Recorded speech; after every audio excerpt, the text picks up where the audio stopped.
Hello, everyone. How is everybody today?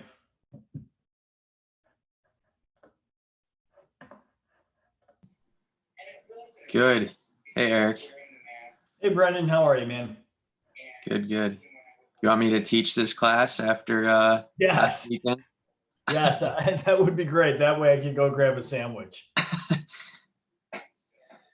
Have you been doing, this is the first one I've logged into today, Brendan. Have you been doing all the HIIT classes today?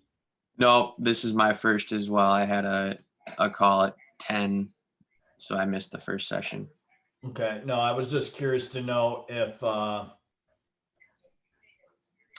the head count's been like. So how long do I wait for everyone to join? That's all. Okay. What is open Zoom on your browser if you don't see a dialogue? Launch meeting. I mean, I am in Zoom. What the heck?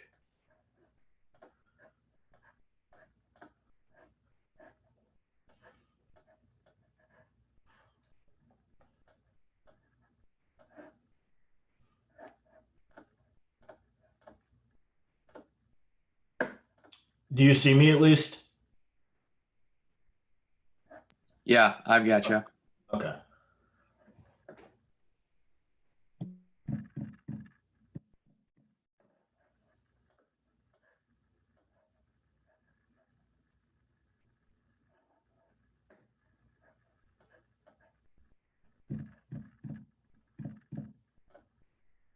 I'll just wait another minute or two. If nobody else logs on, we'll just kind of go from there. It'll be more Q&A and open forum.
We'll start in 1 second. I just want to text Noelle real quick to see if she has any inkling of what head count may be.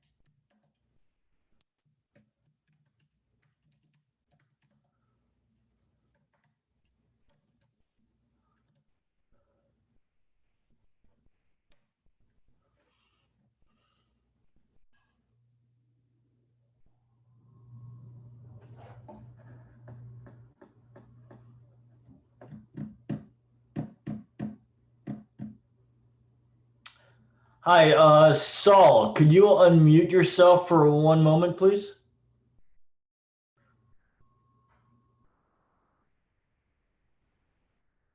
How you Hi, doing?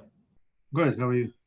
Good. I'm Eric. I'll be the instructor for the 11:30 class on hosting an open house. I want to introduce myself and I want to know, just tell me a little bit about yourself. Um, I'm a bio with Keller Williams, but you know, it's hard right now, and just, I mean, I already like 3, 4 months, but nothing going on.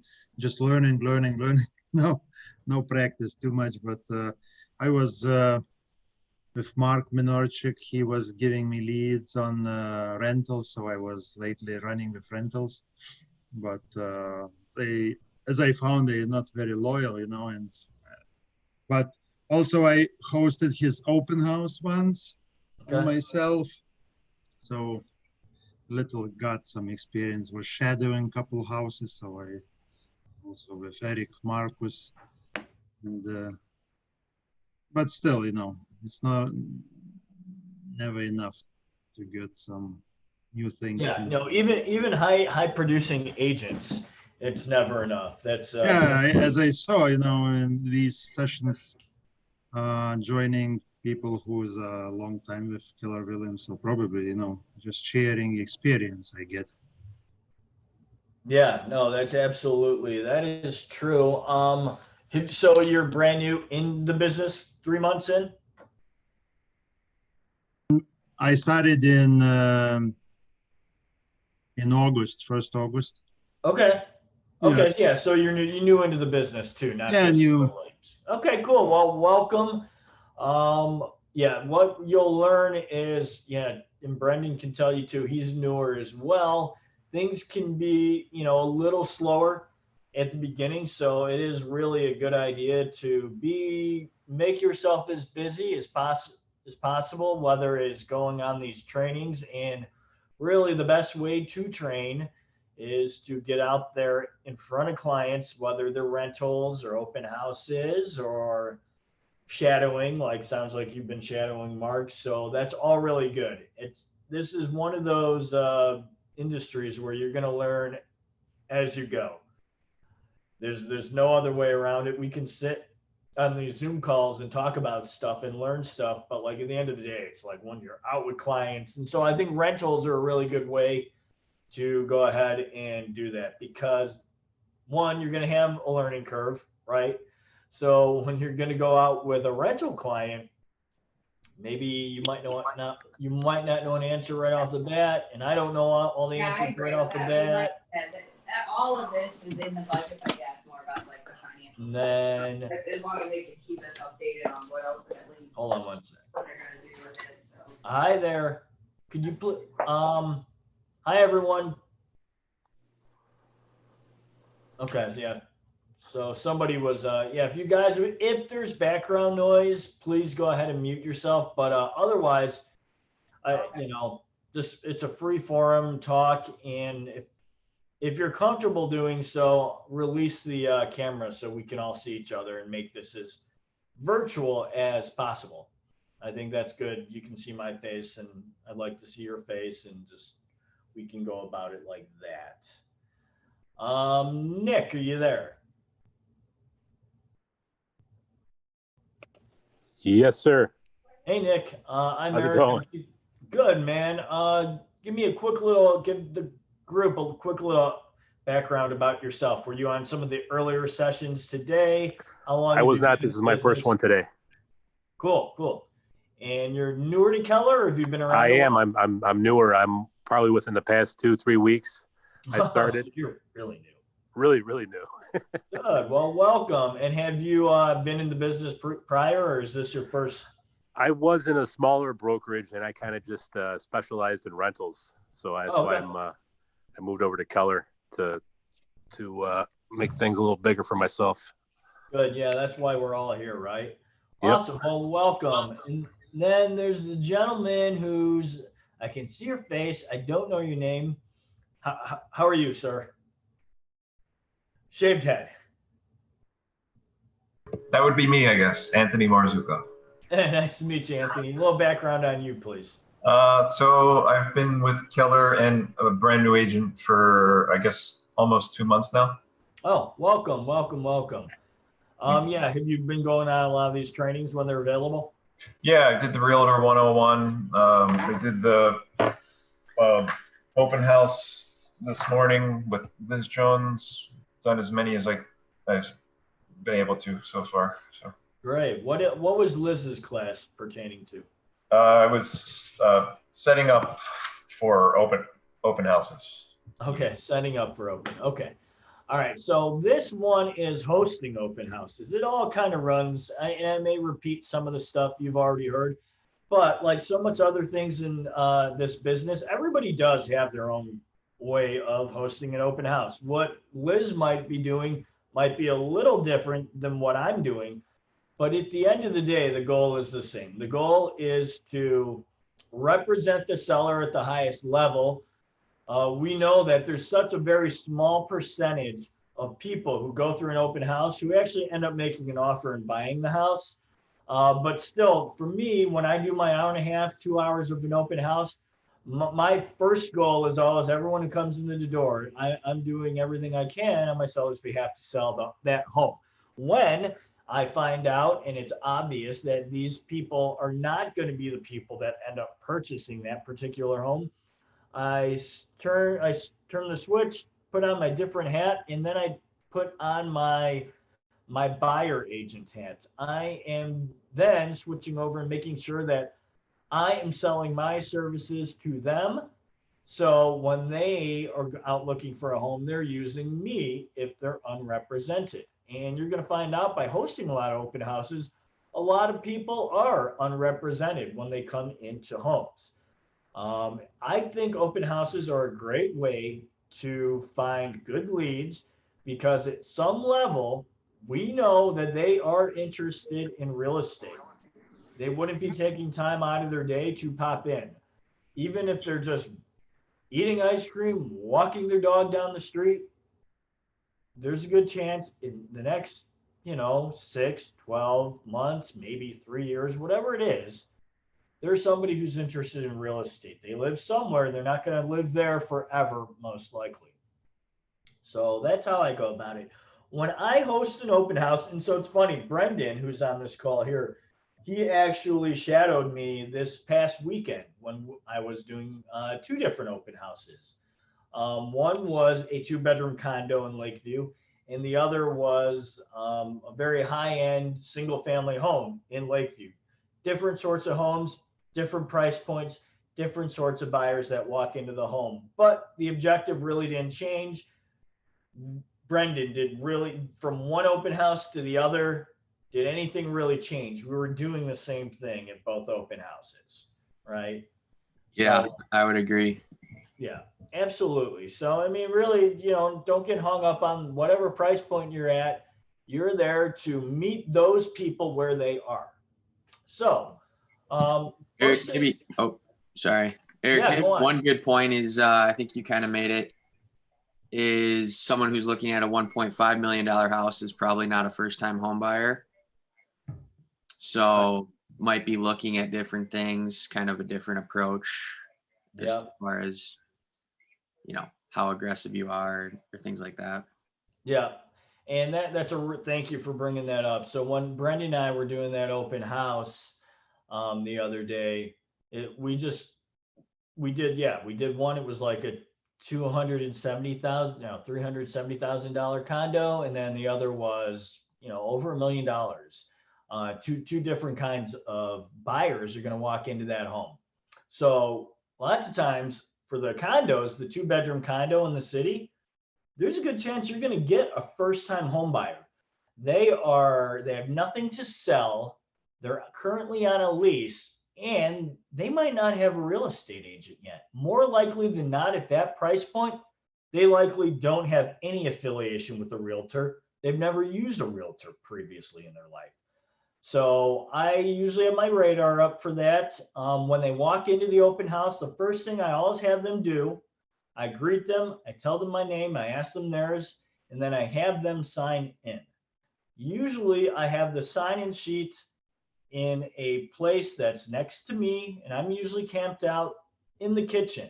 I don't necessarily greet people at the door because I don't like to be on top of people when they walk in. They don't want to feel like they're walking into a store. We've all been to a store, walk in, and you can't even get through the door until the salesperson is, putting on their pitch. So usually I'm back in the kitchen area. They walk into the home, and then I'll walk up, keep my distance, but still, be visible to them. Hi, I'm Eric. Nice to meet you. I don't shake hands anymore. I used to do that. We don't do that anymore. Maybe that'll change sometime soon, hopefully. Who knows? But hi, I'm Eric. Welcome to the open house. Ask them their name.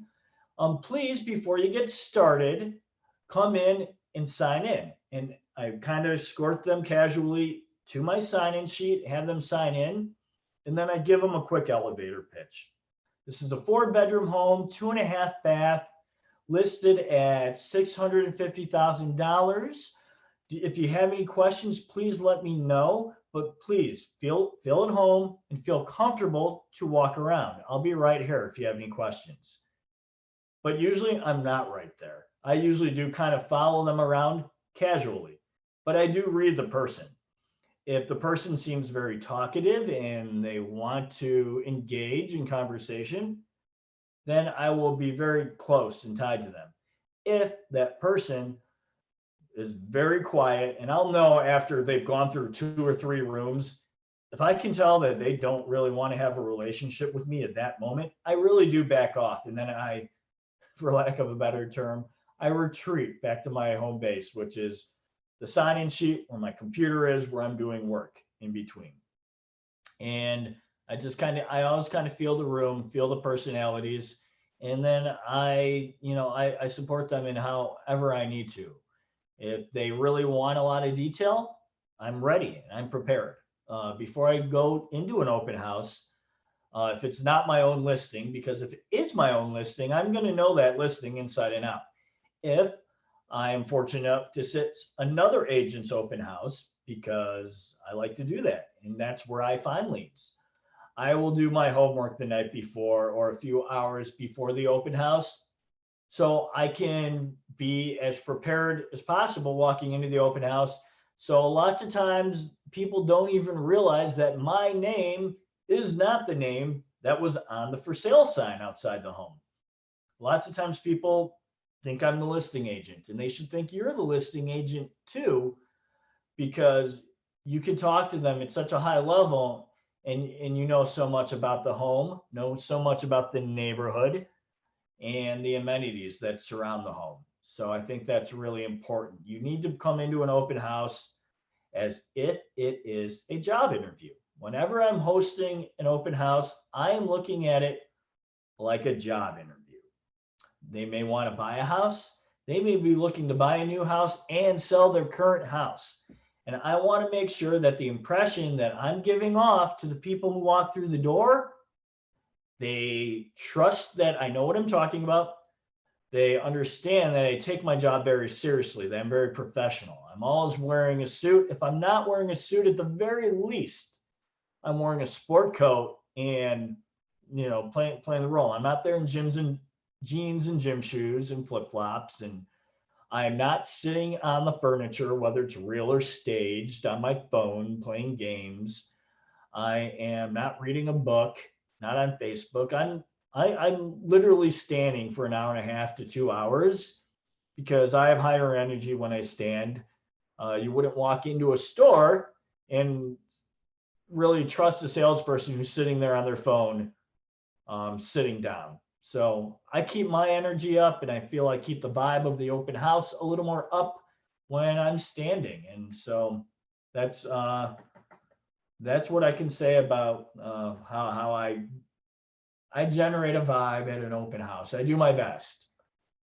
One of the things I always do when I host an open house, like I said, I have a sign-in sheet. And every agent, especially if you're sitting multiple open houses for different agents, they're going to have a sign-in sheet. And there's a few key things that you absolutely need. You need their name, you need their email address, and you need their phone number. Also on my sign-in sheet, I do have a place for the home address. And I have a section that says, how may I best help you? And then I have some check boxes. Are you currently working with an agent? Yes or no? If yes, who? And then they have a space where they can write that name down. And then, do you need to buy now? There's a checkbox. Do you plan to buy within a year? There's a checkbox. Do you need to sell a property? There's a checkbox. Are you currently leasing? There's a checkbox. Or just shopping? There's a checkbox for that too. I feel that's a really good way because they're already in the mode of signing their name right when they walk into the home.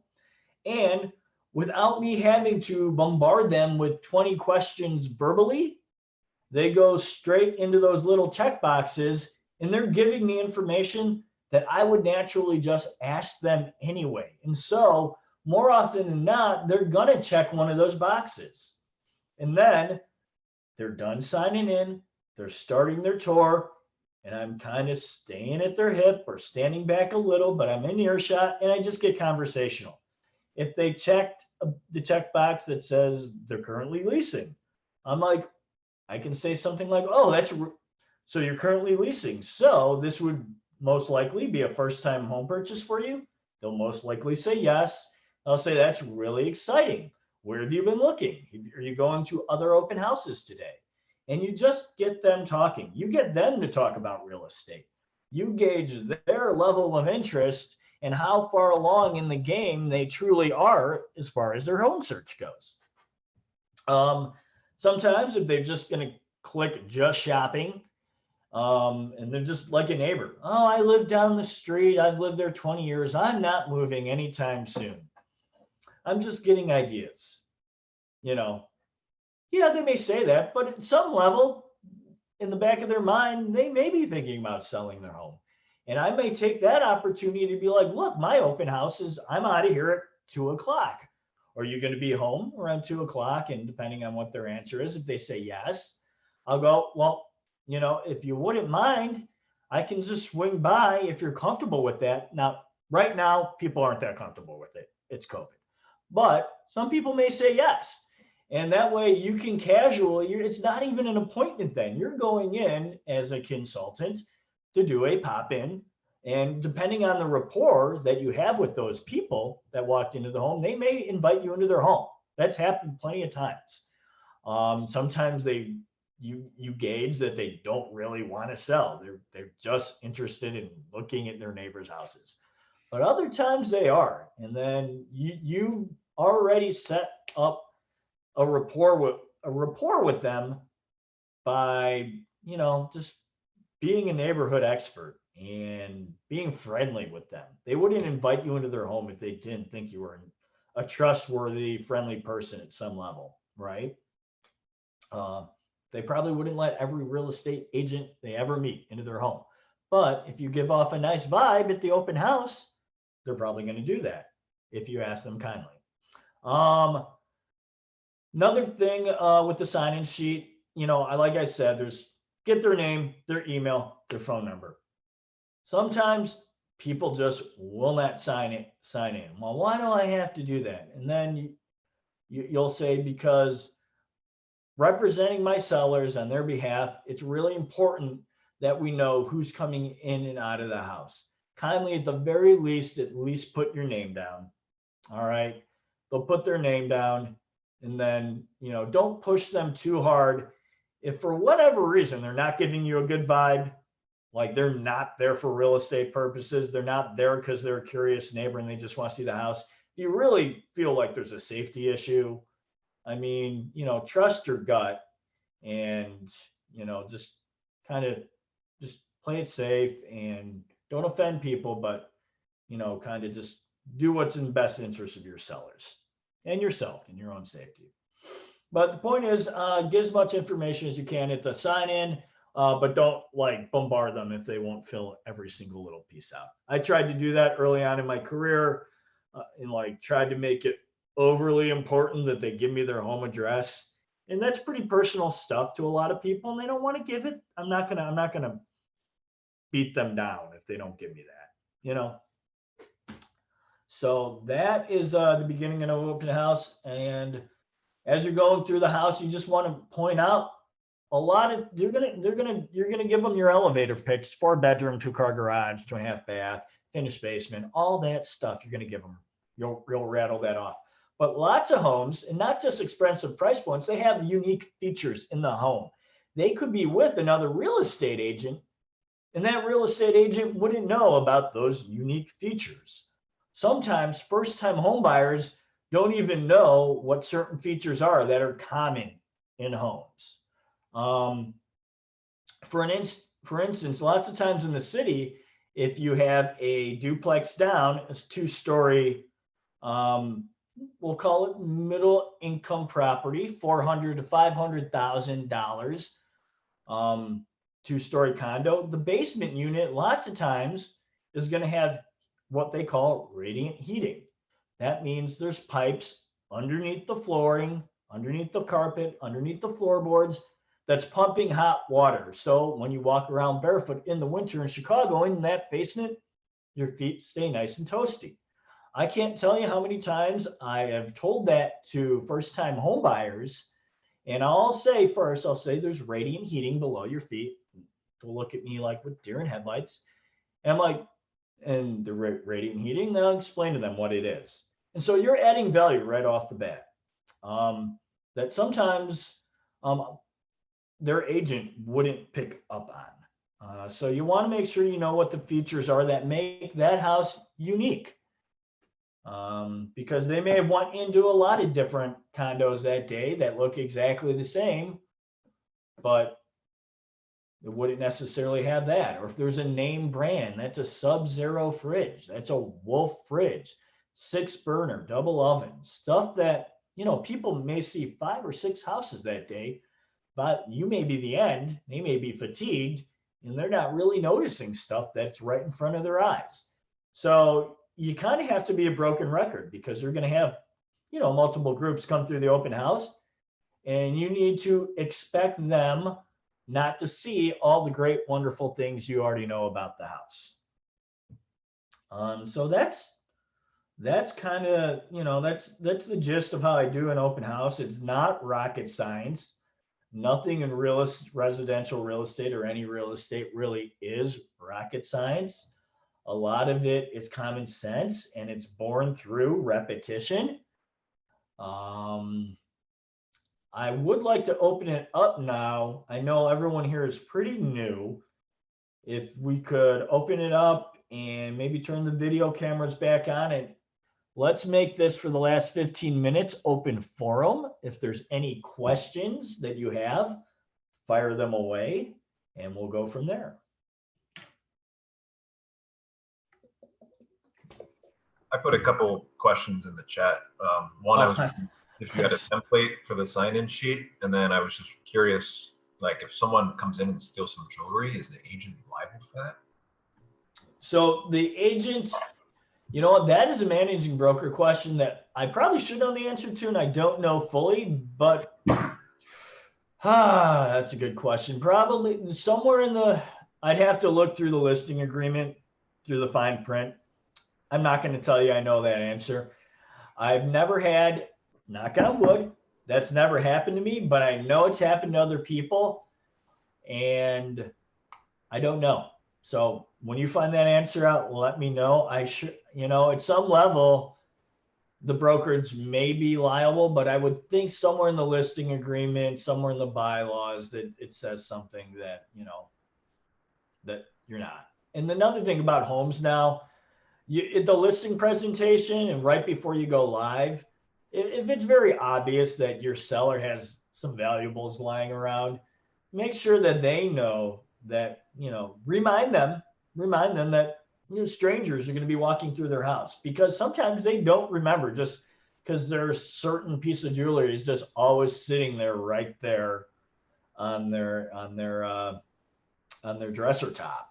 I was at an open house last weekend and I saw some jewelry just sitting out, and I took it upon myself to put the jewelry away in a drawer that was very nearby. And I texted the sellers right then and there. I said, FYI, you left a piece of jewelry there, stowed it away for you in this drawer.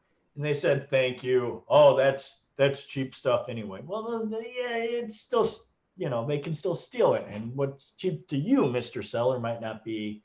It was like a Santa Claus brooch, it was seasonal, whatever. But yeah, I mean, just be careful, be careful. Like I said, if your gut tells you someone's not there for an open house and you saw them ganking packages across the street off someone else's door, they're probably not there to look at the house. And what was your other question, Anthony? I'm having a problem with my chat window right now, so I do apologize. I don't see it. If you had a template for that sign-in sheet with all your different details. Yeah. I'll when we're done with the call, I'll send you all my stuff. And so, that's another thing. I was showing this to Brendan the other day. So we all have the sign-in sheet. This is what I'm going to send you, Anthony. What I do, and a lot of people don't even use paper at all, but I do in this regard. So this is just like a spiral notebook like we had in high school and college and grade school, if we're all old enough to remember what these things are. And so I just keep blank sheet upon blank sheet, normal size spiral notebook. I just went to Staples, had them make it for me. So I just always have this with me. So I don't have random loose papers, some in my car, some in my office, left them at the seller's house. It's just always with me. It's always in my backpack. So I can have it on the go. And then when I get to the open house, I open it up, plop it down on the table. And I usually go back to the last page I had where somebody had written something on it, and I keep it open to there. So when people start coming in the house, even if they're the first group, lots of times people are like, oh, have you been busy?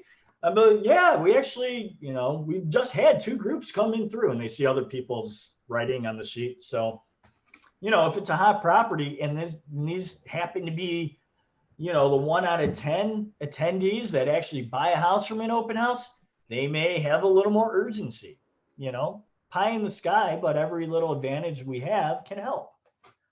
So I will send that, Anthony, when we're done. What else do I do when I do an open house? Okay. When I do an open house for a condo complex with multiple units, I have, and I'll send this to you as well, I keep a little crash, I call my crash kit in my car for open houses. And it's just a box with items in it.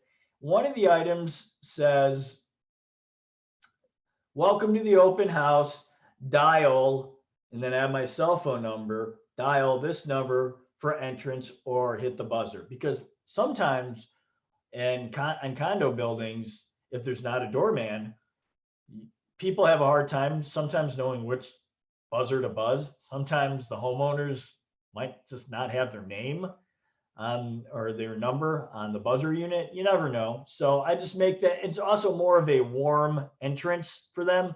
Like, oh, I'm just going to call this guy. And then they're going to call you. You're going to buzz them in. And then even if they don't leave their cell phone number, you have their cell phone number to follow up with them later. So that's a little trick I would I would recommend you do that. Sometimes when you're hosting an open house, the homeowners association doesn't allow strangers unattended in the building. Like, let's forget about COVID. It's just a safety thing. It's a security thing. The residents don't want strangers unattended in the building. In a perfect world, in those sort of buildings, someone's friend would buzz, someone's family member, their girlfriend, whoever, they would buzz. Then that resident hops in the elevator, comes down, lets them into the building. In those cases, sometimes you may need a second hand at the open house, someone to literally open the door. Now, I try to get away without doing it, but sometimes you will get a president of an HOA who thinks they're running a little mini kingdom, and they will crack down on you and kind of throw a little hissy fit. So always know what the HOA rules are as far as strangers walking up and down the hallways of the building. So if that's the case, maybe it's tough, because if you're spending the time doing an open house like we are, we want the buyer leads. So it's tough to bring another real estate agent to sit down at the entryway of a multi-unit building and just let people in. So you may want to make an arrangement with them. Maybe they're a new agent, like some of you guys. And I would say in this situation, I'd be like, come sit this open house with me this weekend, help me with the door.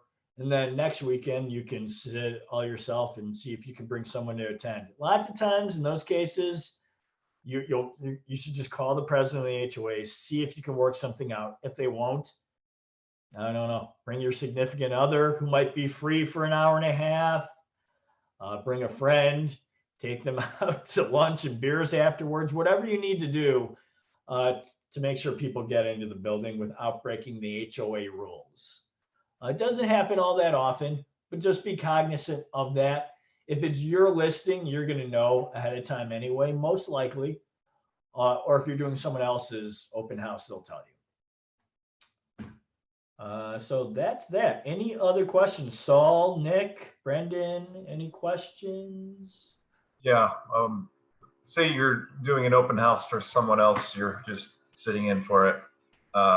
You have a few names, whatever, on the sign-in sheet with their contact. Do you hand that checklist back to the listing agent with all the contact information the next day? Yeah, I mean, you can do it. Yeah, I mean, so there's two kinds of people that came through the open house. They're unrepresented, so they're yours, or they're represented. They have an agent, and hopefully they wrote down that agent's name or told you who that agent was. I mean, you can set, I guess it's up to the listing agent. They probably don't need or want the sheet necessarily. What they'll want is an email. Whenever I'm done sitting someone else's open house, I will go ahead and send an email later that evening. Just tell them how many people came through the open house, who may or may not have been interested, and then I'll boil it down to, all right, so these are the people who did have agents, and then I give them the person's name and the real estate agent's name and the phone number and all that other stuff. If they're not going to write the real estate agent's number, email down, very rarely they will. Maybe they'll give you a business card, but I'll go ahead and just in the email put the agent's name, and the listing agent will know how to find it, how to find that person's number in the MLS. The reason I asked was because I sat in open house and the listing agent was pretty aggressive in wanting that contact information. I just didn't know how to take it. Oh yeah, no. You definitely have. They need. You're there to help them sell that house, and one way to sell that house is them to know the real estate agents who to contact, whose clients came through. So you definitely need to share that with them. They were unrepresented. That's the key. Oh, I'm so sorry. I'm so sorry for misunderstanding. Every listing agent is allowed to run their listing the way they like. If I want good, solid real estate agents to sit in my listings, I'm not going to get them necessarily by taking away their leads. Okay, so I'll say it like that. So maybe there's a misunderstanding, but no, you should be the one following up with them. Now, if you're not following up with these people that came through, then they might as well be the listing agent's leads. But why would he or she have you sit that open house if you weren't going to be awesome for the job to follow up with people? So yeah, I've never done that. That's your lead if they're unrepresented, if you're sitting my open house. So, any other questions? How many, Anthony, Saul, it sounds like you have Nick. Have you guys done open houses yet? A few of them? Well, obviously you have. Was that one or you've done them? Do you do them regularly? Just one so far. Okay. And we only have a few minutes. What was, aside from what we just talked about, how did you feel it went? What's your overall take? So the buyer was just starting their search. It seemed like I had a first client, and then I sent them the exclusive buyer agreement, and then it seemed to fizzle out. We're not really gonna buy right now. Yeah, so that you don't want to do that like right when you meet them in an open house. The whole point of the open house and the follow-up, and the follow-up afterwards is to get an appointment. And now an appointment can be as easy as a Zoom call, just like this. So you've taken some of the aggressive nature out of what our job used to be, and like, oh, can't come to my office. You don't even have to do that anymore. They can sit in their pajamas on their couch and have a meeting like we are now for home buyers. Yeah, you don't want to send them the exclusive buyer agreement until you're really ready with them. So I did. I sent them. I got all their information, what they wanted. I sent them the listings. He asked me to go after some off-market stuff, and then about a week or two later, I sent. You just muted yourself, Anthony. Oh, sorry. I sent him. I got him set up in the MLS. He asked for this other off-market address. About 2 weeks went by, and then I sent him the agreement. So okay, maybe it was just a personal thing, or maybe I did something a little skewed. I don't know. yeah. So it's two things. Whenever you want somebody to sign an agreement, you got to think of it like, well, one kind of you need them to do it, and you position it. This is a professional relationship, a professional two-way relationship, and usually what I say, if I can really sense that they're not wanting to sign just yet, because maybe they don't understand that there's no financial commitment there, I'll just be like, look, let's go out, let's go look at a property, and I want to make sure you're comfortable working with me and I'm comfortable working with you. And after we go out looking properties, we'll be done. We'll be outside the last house usually. We'll be talking about it. And they'll be like, hey, look, I don't always do this, but I'll say this. I always do the first one. We just meet you out. I know you're unrepresented, but going forward, I'm dedicating my time, and I know you're dedicating your time. Because this is a professional relationship, I will need you to go ahead and sign a buyer agreement. That allows me to work exclusively for you, and you will exclusively be working with me. And so what this does, it allows you to go into open houses. And when you're talking to a real estate agent and I'm not there, you just tell them that you're working with Eric Bohm. And then if you sense that they don't understand that, then they're going to not have to actually pay you a fee of any sort, you just explain to them how sellers pay out on commission and stuff. A lot of first-time home buyers might not know that. But I just usually try to get rapport first. And it sounds like you did do that, but maybe give them one or two showings, get them out there, have them be with you in person, have them be comfortable with them, then have them go ahead and sign it. And they usually always will. Maybe other agents have a different perspective, but I used to be very aggressive too, and it didn't really work out for me. So. Yeah, just And if you ever have any questions, the email when I send you guys the PDFs, the templates, it'll have my phone number on it and my email. So you just have a one-off question here and there. I know we have the PC coach, Melissa Vasic, who, if you're not using, she's wonderful. She's awesome. I've known, I used to do, when I came in, she wasn't the PC coach, but if I had questions, I'd go to Melissa all the time, and she helped me my first year or two in the business, still does. So, but you can always reach out to me with questions aside from just the PC coaching if you can't get a hold of them. So, we're good to go. Any other questions? How do you handle if you sit in an open house, one party comes and you need to, and then they are in the property, another party comes in, and how do you let them in at the same time? These are people in the property and you need to let somebody in. Yeah, I mean, it's a juggling act. There's no right or wrong way to do that. That's one of the reasons I do have that sign on a door where it's not just a single family home where they can walk inside. I'll leave the sign next to the buzzer. Welcome to the open house. Here's my cell phone number. And then I go, they'll call me and I'll be like, oh, great. I'm with other people right now. I'm coming up and I'll buzz you in. You have to leave the group you're with to let the other people in. Your job, when there's multiple people in the property or wanting to access it, they all need to come inside. You can't keep people waiting unless during COVID, one group in, one group out, whatever your seller wants to do. You may want to run that by your seller. They may tell you, we only want one group in at a time, no more than 4 people, no more than 3 people in at a time. And then you just have to adhere to that. Is it seller's rules or realtor's rules? I mean, what the rules are for COVID like now? Yeah, the rules are for COVID.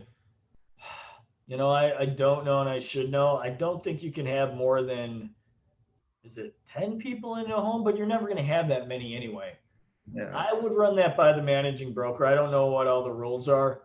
In my open houses, I'm not going to have, 20 people in there at one time. I'd love that to be the case. Right now, that's just not happening a lot for my listings in the city. But that's really one of those issues, you'll be able to handle as you go. You're going to hear the buzzer. You're just going to excuse yourself from the people you're with, and you're going to let the next group in. Or you're going to go ahead and they're going to call you and just tell you what you'll tell them, we're only allowing this many people in now. And then and then as soon as they vacate, you can leave. So Okay, don't get too bogged down by that stuff. But as far as the COVID rules, there's a lot of emails and stuff out from the managing broker, and we should all know that. I don't know the exact number off the top of my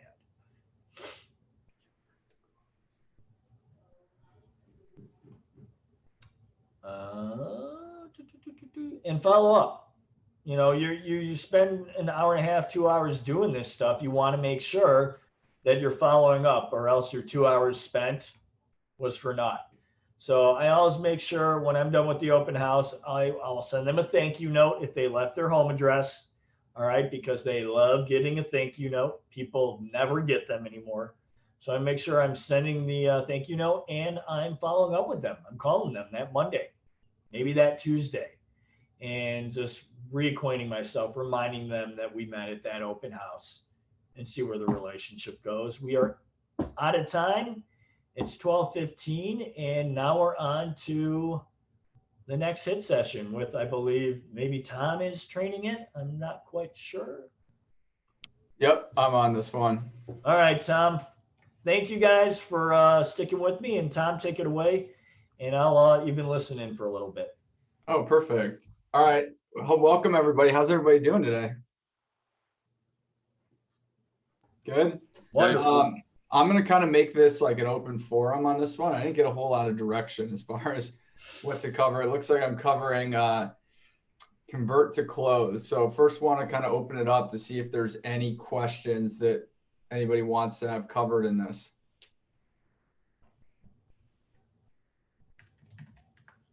I guess I'd just be curious is kind of your approach when you do, you know, find an unrepresented buyer, and then your follow-up approach as Yeah, well after. Absolutely. I actually love that piece. That's like my favorite piece. That's where all the money's made. So, okay. So Eric told us how to kill it when we're actually in the open house. Now I'm going to kind of cover what I do from once I've got them engaged to getting them closed. So the challenge is really getting that appointment. And I find that it's really difficult to actually secure a buyer at an open house from the fact of you're not necessarily going to win a deal at an open house. You can absolutely lose one. So the real name of the game is once you've had people through there, how do you convert them into clients, right? So let's make the assumption that you met 5 people at the open house this weekend and you don't have any appointments right now, but you have all their contact information, right? What do we do next, right? So a lot of the sales books and sales figures are like, you need to make 7 contacts with them before they're even going to acknowledge you. So you need a system and a plan to follow up that you're not going to drop the ball, right? I found, so I've probably done, I don't know, in the first 2 years of the business, I probably did close to 150 open houses. And what I found by tracking my stats, now this is not typical in COVID, but historically I would get around 6.5 people through an open house over let's call it 150 open houses. And it took me 5.5 open houses to convert a deal. So I'm a little more of a numbers guy, but I think it's helpful to see that you need to meet about 35 people to convert one. So you could potentially, you could potentially do that at a couple open houses depending on how much traffic you have, but historically that's kind of the figure that I've seen. So I'm going to share my screen. I'm just going to show you my process if you guys are up for that. So let me pull you into my CRM here. If I can figure out how to do that. Hold on. All right. Can you guys see my CRM here? Is that too small? Yeah, See everybody squinting. Let me see if I can make this bigger. Hold on. Is that easier to read? Can you guys see that? Yeah, Okay. I can. Yes. All right, cool. Talk to me here, guys. This is boring enough having to present. If no one's gonna talk, it's a little crazy. All right, let me show you. So, like I said before, you need a system because let's think backwards. If you're all relatively new and you're trying to build a business from open houses, which I think is one of the best ways to do it, you're going to need to do a lot of open houses and it's going to be really hard. If you assume in normal times you have 6-7 people come through an open house every weekend and you're doing 4 open houses a month, it's 28 people that you got to like track through a process, right? 28 people a month. So if you're doing this for an entire year, at some point you're going to have about 150 people a week that you're going to need to follow up with, right? So how do we do that? I'm going to show you my plan here on at least open houses. All right. So this is what this looks like. And you can do this in command. I just don't have any use command. All right. This is a 11 follow-up plan that I've got here, right? So everything is tiered based off of like 2 to 3 days worth of contact, right? So the minute somebody leaves an open house, I have, and once again, you can do this in command, but you're going to need a digital sign-in sheet. And stop me if you already covered this, Eric. I did not. No, I'm old school, use paper. So I'd love to see what you do because Yeah. So I have an open house sign-in sheet on my website. There's other apps that can do this as well, right? So Open Home Pro is really good. I think I don't remember exactly. And there's like 2 or 3 of these. So you can get an iPad. The reason I use electronic sign-in versus paper is I can never read someone's handwriting. Like it's either the email the name or the phone number is completely wasted for me. So I switched shortly after getting into the business about 3.5 years ago. I switched to digital sign-in. So I was using Open Home Pro for a while, but you can actually build this form in Command that then drops all this information right in your database. So this one is just on my website. It also links to my database. So the minute somebody signs in, they go right into the database, they get tagged as an open house, and it starts that drip campaign, right? So about 20 minutes after the open house, they're going to get an email saying, thanks for coming in. Appreciate it. It was great meeting you, etc. And then they go right into this process, right? So open house drip 1, I'll just show you. I've got it all templated out. And I normally revise this yearly, but this is the way I do it so that I don't ever drop the ball on somebody, right? And I'm more than happy to send you all these if somebody wants to see them. I mean, we're not splitting the atom here, but I like to look at these yearly. And my goal is with every communication to be adding value. Okay, so this one's let me know your 3 must-haves. So I can keep an eye out on the market for you. I'm just trying to get engagement. I'm trying to prove that I am worth them hiring me to work together, right? So then the next one is 5 days later, and it talks about pocket listings, off-market listings, how I have access to them. So once again, I've had people that come to open houses. I'll tell you one of my favorite stories. Somebody came to an open house maybe 2 years ago. I've been following up with them for almost 7 weeks. And then I happened to send them a new listing that just hit the market on like a Wednesday. And they clearly were getting my messages because once they saw this listing, they responded immediately and said, hey, I want to go see that. Can we go Friday? And by Friday at 5 p.m., I had a $510,000 deal under contract. So 7 weeks of no response. These people could have been ghosts. And then it was like, hey, I love that listing. Let's go see it Friday. And they were under contract by Friday night. So really the money is not in doing the open house. The money is in not screwing it up when you're at the open house, showing your value as much as you can at the open house, and then following up and adding as much value as you can during the follow-up. And that is the name of this business, in my opinion, is follow-up and having systems so people don't drop through the cracks. Now you can manage this without a system if you're going to do a couple open houses a year, right? But if you're going to scale this and you're going to do 30 or 40 open houses a year, you're going to need a system of follow-up, whether that's in Command or however you want to do it. I suggest you look into that before you go really heavy into open houses. Let me pause for a minute and ask if there's any questions or any comments here. Yes, hi, Tom. Hey. Yes, so do you recommend that we work with the drip campaign? So this is a drip campaign, but I feel like drip campaigns have this like negative connotation of automated and impersonal. So if you're gonna do a drip campaign of sorts, I would just make sure it's written in your words so it comes off personal. Generic enough. Right. Where you don't have to spend a lot of time customizing it for each person, but at the same time written in your own language so it doesn't feel like just another marketing email that people just delete. Yes, that was my thought about them. I was like, I don't want to seem like it's the same thing over and over. Do I have to personalize, with each client, or how, I don't have a drip campaign set up yet. Yeah, so this is technically what I have here, a drip campaign, as I have drip 1, 2 through 11 here. But all of these are written by me. All of them have, a different kind of value add. So that's, like I said, most drip campaigns feel canned. So if you can find a way to write it just generic enough so that you don't have to spend a lot of time, you're going to be in good shape. Okay, got it. Thank you. Sorry, Tom, I had my girlfriend yelling at me when you were talking about you said, is it Open Home Pro? That you use Open Home Pro.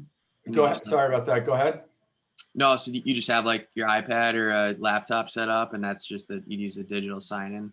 Yeah, so I used Open Home Pro like forever, and now there's a way to do it in Command to build basically like a landing page through Command that links to your CRM. So if you're using Command now, I think Open Home Pro is like $240 a year. Not a lot if you're doing, 30 or 40 open houses, but Command has the ability to just build a landing page like this, and then you just bookmark it on your iPad. And when you go, I would go that route, because then you don't have to manually key in any information. It's just once it comes in, they automatically go right in your CRM. Yeah, no, I like that. Thanks. Any other topics that you guys want me to cover? Because I mean, this is really basic blocking and tackling. I mean, the money's really in the follow-up, and it's really, in my opinion, really important to have a system so that nothing falls through the cracks.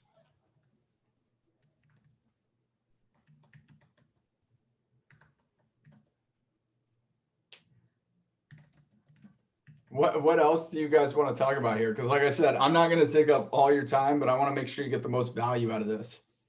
So when you get the contact, automatically goes in your CRMA, and it does automatic follow-up, or you need to set up follow-up? Well, there's a couple ways you can do it. I don't like it to be, I like to know what's being sent out. So for instance, on these, it's going to come into similar to Command, when you log in, it tells you have like 39 tasks to do for the day or 39 follow-up.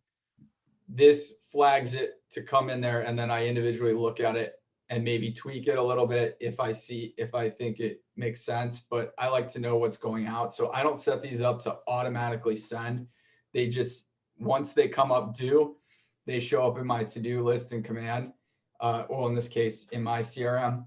And then I look at them, kind of put the stamp of approval and then hit send individually.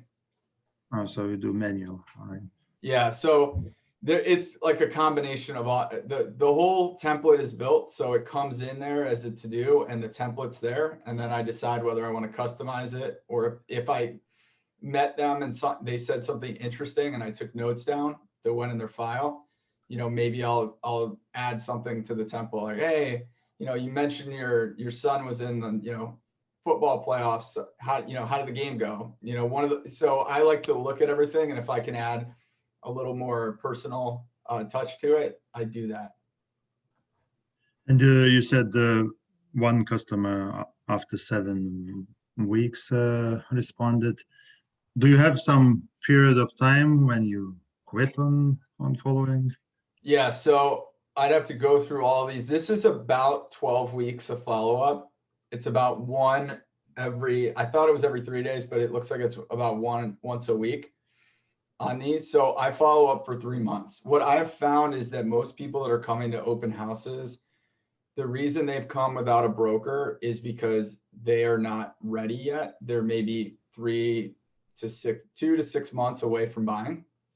So they have come without a broker because they felt like they're not serious enough to hire a broker or engage a broker most of the time. And so my goal is to add enough value to them through this campaign that when they are ready, they call me, right? And it doesn't always work out. I will tell you, it is a grind, but it is quote unquote a free grind to pick up clients here. And that's why I think open houses are so valuable. So valuable. And so right before you're getting on, Tom, I was explaining, it's just, this is a job interview. When you're doing the open house, it's essentially a job interview for you to, like you said, don't fumble the ball. That's your number one objective right there at that job interview. And then when they're coming home and for the next 12 weeks, they've probably been in and out of maybe 10 to 20 other open houses in that time. How many of those other agents are really following up with them? They're not, but they're getting your email consistently. It's a contact sport. They have to be reminded of your value. And that's what Tom's doing over and over and over again. Like these leads are useless without the follow-up. 100%. If you go to an open house and you follow up 3 times, you might as well have not worked the open house, in my opinion. You just might as well have stayed home and not done anything, because I can't tell you one person that I've converted from an open house that's been like, I could tell you maybe one that that converted in 2 weeks. Pretty much everyone else has been months of work. I'll give you another example why these are so valuable. I got a call from someone I met at an open house 4 years ago.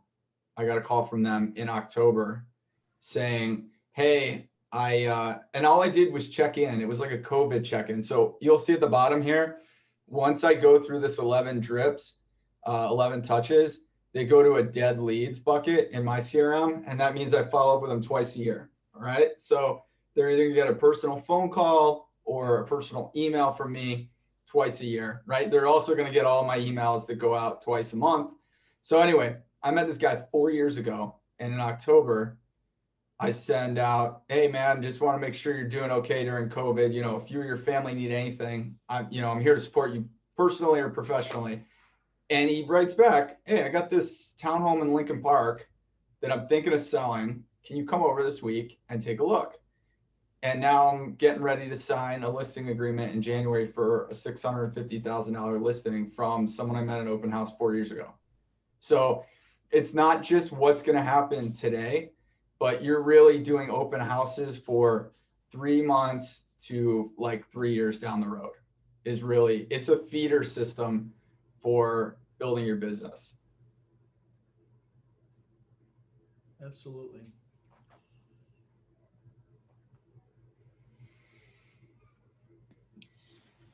Tom, even if someone comes in represented, but they give you your email or their email, are you still going to throw them on this drip campaign? You know, I kind of go back and forth. I don't even ask if they're represented anymore. I used to ask and then not. So my sign-in sheet is just, are you pre-approved? I almost don't care if they're represented, because sometimes people say that just to say that, right? Just to get, I found that most people are gonna, if you put an option for are you represented, what you should really put is put the name of your broker, all right, instead of are you represented, because most people are gonna say, yeah, their light bulb goes off and they go, oh, this guy's gonna be calling me and following up, and if I put I'm represented, maybe he won't. So if you're gonna go that route, just ask for the broker name. But if you, at this point, I don't even care anymore. I just put, are you pre-approved? And then everyone goes through the same thing until they tell me, hey, I have a broker, or please stop contacting me, like in a nice way. But I'm always respectful. If people are like, hey, I don't want to hear from you anymore, no problem. You know, they get a personal response. Hey, sorry for the inconvenience. No worries. I'll take you off my list. So I just assume everyone's unrepresented, kind of going through, unless they tell me otherwise. Sounds good. Cool. That's a good idea. I like that. Anything else, guys? This is my wheelhouse. I actually love the follow-up and the system in place. Like I said, it's a little heartbreaking when someone finally responds, goes, oh, I bought a house 3 months ago. You're like, why didn't you call me? I've been following, you said you're underrepresented, blah, blah, blah. But I will tell you, the wins from open houses are some of my favorites, because there's so much work that goes into it that it's very rewarding when you get somebody and convert them from an open house. I agree. And it's very cost effective. Yeah. You're going to come into the business, like Tom and I have both been, it sounds like Tom and I have both been in the business about the same time. Like, they're going to dangle all these bright and shiny objects in front of your face, and you're going to have to pay for all those bright and shiny objects. Now, time is very valuable. A lot of people think it's more valuable than money, but all you have to do is spend a few hours a weekend, really, 4 hours a weekend. And then you just did free lead generation, if you want to call it open houses lead generation, which I do. It's free, and it's a good way to hone your craft in front of strangers, and as opposed to, starting the business and day one, you get a new client and fumble the football. Like, it's a good way to hone your craft at an open house. Plus, if you're new, what I've found is if you're new, and this may be not the case for other people, but I found it's almost harder to work with people I know when I was new because they know that I'm new. Right. You know, they knew like, hey, I mean, I'll never forget the time I was standing up at my buddy's wedding and I was like, oh, I got this listing. You know, my buddy's moving to St. Louis. And I'm like at the rehearsal dinner, he's like, yeah, you know, you're new. We're going with another broker. And I was like crushed. And so being new in the business, it was easier for me to work with people who didn't know how long I'd been in the business than it was to work with people in my sphere. And so this year's 100%. been extremely rough for open houses, but I think by the summer of next year, things will be back to normal and you should be seeing, you know, like I said, 6 to 7 people on average through an open house.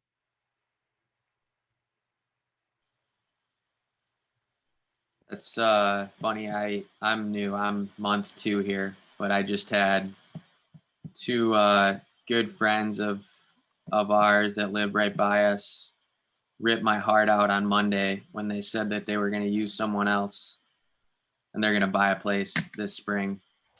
That hurt. But It's hard. I'm not gonna lie. I had 2 friends this year that didn't even call me when they listed and moved, and I still get upset by it. And so that will happen. And so here Tom is well established. Everyone know his sphere, his friends and family know he's doing well, and he still didn't get that business. So that'll happen, and it's gonna suck. It doesn't feel good. But I don't want to go too much off topic, and I don't want to take too much away from Tom. But I just heard you say that thing, Brendan. Like, I think I was even telling you this the other day. Like, you're gonna keep following up with the people you know, not just the open house people. And like after 3 months, and they're going to hear from you the next quarter and the quarter after that, and they're going to get your emails and you're going to see them at cocktail parties. Before not too long, you'd be surprised how they start turning around. Because right now you are new and they know you're a good guy and you're a smart guy and you'll be good at this eventually. They're just not ready to hand you the keys of the car right away or hand you the keys of the house. But like they will start to do it once they see how many times you contact them and that you're reaching out to them, not just as a friend, but also as a professional, that the tides will turn. And then, you know, all of a sudden you'll be at a dinner party at 6 months with friends and family if we're allowed to do those things. And people will start asking you questions that they literally don't know the answers to, and they think that you're going to know the answers to. So. Yeah, it just takes time. That's why I think the other reason open houses are so valuable is, you know, like Eric said, they are quote unquote free, you know, very limited cost to prep for an open house, except for your time. So once things go back to normal, I'm going to be doing some more open houses too. I think I don't know where my plan is for this year, but it's going to be to do 25 open houses, you know, for myself or for others. You know, they're really good way to pick them up too. I don't know if you covered this, Eric, so stop me if you did. You can set up a custom search in the MLS for brokers at KW1, Chicago, whatever we're calling now.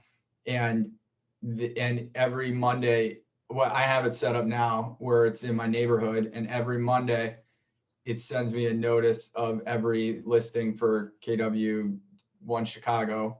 And then if I really like the listing and I don't have an open house that weekend, I'll just reach out to the broker and just say, hey, look, you know, I've done a million open houses. I live in the neighborhood. I know the building. Do you want me to take it off your plate for this weekend? And most of the time they're going to be like, sure, I don't want to do them. Let this guy go do the open house for me. And it's a really easy way to not be running around the city everywhere and start to establish some credibility in a neighborhood, especially if you want to work in your own neighborhood and you don't want to be running everywhere on a Saturday or Sunday. It's a great way to get a list of opens for other KW agents. Do you know, is it possible to host open houses for brokers from other brokerages? I think the referral. I think technically the answer is no. You are not supposed to do that. I think it is done. And I know it's done. But I would say if you could find other Keller Williams agents You know, unless it's somebody you have like a really good relationship with that you know at another broker, I wouldn't necessarily be like blind emailing or following up with a broker at another agency or another brokerage that to do their open houses. So I'd probably start with our office, and then, you know, I don't want to give you any legal guidance here, but I would probably start with our office. I look at it this way: if it's an absolute emergency and you can't get, you know, and they can't get someone, maybe they'll take you on. But I mean, we have almost 450 agents. That's just the scenario won't happen at a brokerage this size where they can't find someone to do it, where they'd have to go to another brokerage. Yeah. Is there other than the Facebook group, is there another forum for taking on these open houses? I thought someone told me. I think you're better off setting up the search. I'll be honest with you, getting into the business, that was one of the first things I did. And I was able to establish like a reputation. And then all of a sudden, a bunch of brokers were coming to me with like first dibs on all their open houses. So that's how I would do it. There's a way you can get the brokerage number or the agency number and put that in the field in the search for listings, and just have it send it automatically to you every Monday. You know, pick the neighborhoods you want to be. But I would start there, because once you get on someone's radar, they're going to just start to feed you all their open houses, especially if you're reliable. You know, they just want honestly, what I look for in people that are doing my open houses are they're going to be an extension of my brand, right? So they represent my business well, right? Because I got to tell my sellers, hey, I'm not doing your open house, but I have trust that Eric, he's a stand-up guy. I'm going to send him, he wants to do the open house. So I got to make sure that the person's reliable. They're going to do a good job and all those kind of things. So if you do that, all of a sudden you're going to have more open house opportunities than you can actually cover. Very true. Yeah, you have to like, it's a relationship business. It's also a relationship business from agent to agent, you know, like, so those Facebook things, lots of times, and I understand why we do them, but like, I want to sit in an open house this weekend. One, not all of us are always on that Facebook site every day checking it. And two, we will be more inclined, and you will be more inclined too, when you have your own listing, to say yes to somebody you already know who's done it for you previously. Or if we weren't in COVID times, who sits in the cube next to you at the office or comes to you and asks, you know, someone with visibility that you see quite frequently, you know. So well, here's the other this thing. is a good forum here, because now we know your faces. We know that you're here and you want to do that. So here's the other thing too. You have to be selective on open houses. So I started my career over at App Properties, and they had not a Facebook group, but kind of like a Slack. It was like a Slack competitor, and they would post open houses, and it was always the first that responded. And occasionally I got a few of those. But here's what I found. If the listing broker really doesn't want to do an open house and they're farming it out to someone else, there's probably a reason they don't want to do an open house. Like, it's been on the market for 7 months and no one's going to show up, right? So you need to be more selective, right? What I've found is that $300,000 to $500,000 is the sweet spot on pricing, where people are going to come in. They may be first-time home buyers. They don't have a broker. They don't know the process. So personally, I shoot to target $300,000 to $500,000 listings that have been on the market for less than 3 weeks. Then you have a chance. You have to start to stack the deck in your favor of how many people are going to come through this open house. So if it's been on the market 2 months, you don't want to do that open house. And honestly, oh, this is being recorded. We need to push back on our clients to tell them, like, no one's going to come through this open house too. We need to set expectations as the brokers, because really only for the first month are you going to have a number of people through, and everything after that is pretty much a waste of time. So instead of jumping at those, I think you're better off setting up a search for the neighborhoods you want to work in, for Keller Williams agents, and then you can be selective and look, hey, this one's been on the market for 10 days. This might be a good opportunity. It's $400,000. That could be a first-time home buyer. You know, it's in a great location, and you got a chance of having 7 or 8 people through. But I can't tell you, pre-COVID, how many open houses I've done where no one's come through, and that's half on me and that's half on the listing broker, because I was silly enough to take an open house for a listing that's been on the market 4 months, and it was, $1 million, $1.2 million. Is like, you're probably not going to get a buyer to walk through that does not have a brokerage relationship at $1.2 million. It's just probably not going to happen. Yeah, definitely not their first rodeo. You're right. Right. Exactly. Tom, can you, I don't know if we have time, but explain how to set up? I don't even know, maybe if you could like show your screen or walk through the process to set up that search for the open house. I'll show you what it looks like on my end here. Hold on a sec.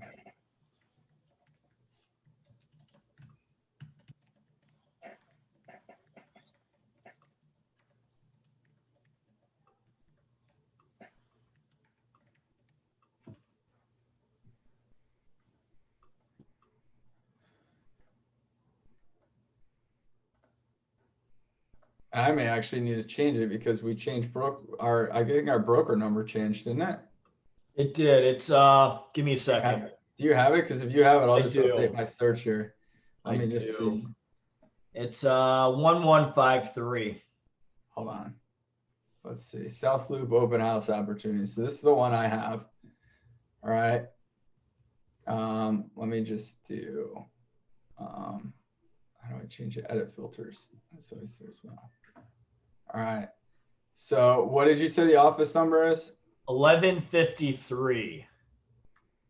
That's the list office number? Yeah. Oh, Right. yeah. That's our new MLS number. Yeah. Oh, that's MLS number. Is that not what you're looking for? I need the list office. I don't know how I got this before. Let's see. Let me just pull, actually, you know what? I'll just pull up one of my listings really quick. Oh, shit. Yeah. I'll see what it is because they changed one of them. Yeah. Sorry, I'm just going to change this while I'm in here. Otherwise, I'm never going to remember to do this. So, That's smart. All right, guys, I'm going to hit it. Thanks, Tom. This was good. yeah, no problem. Later. Let me just see.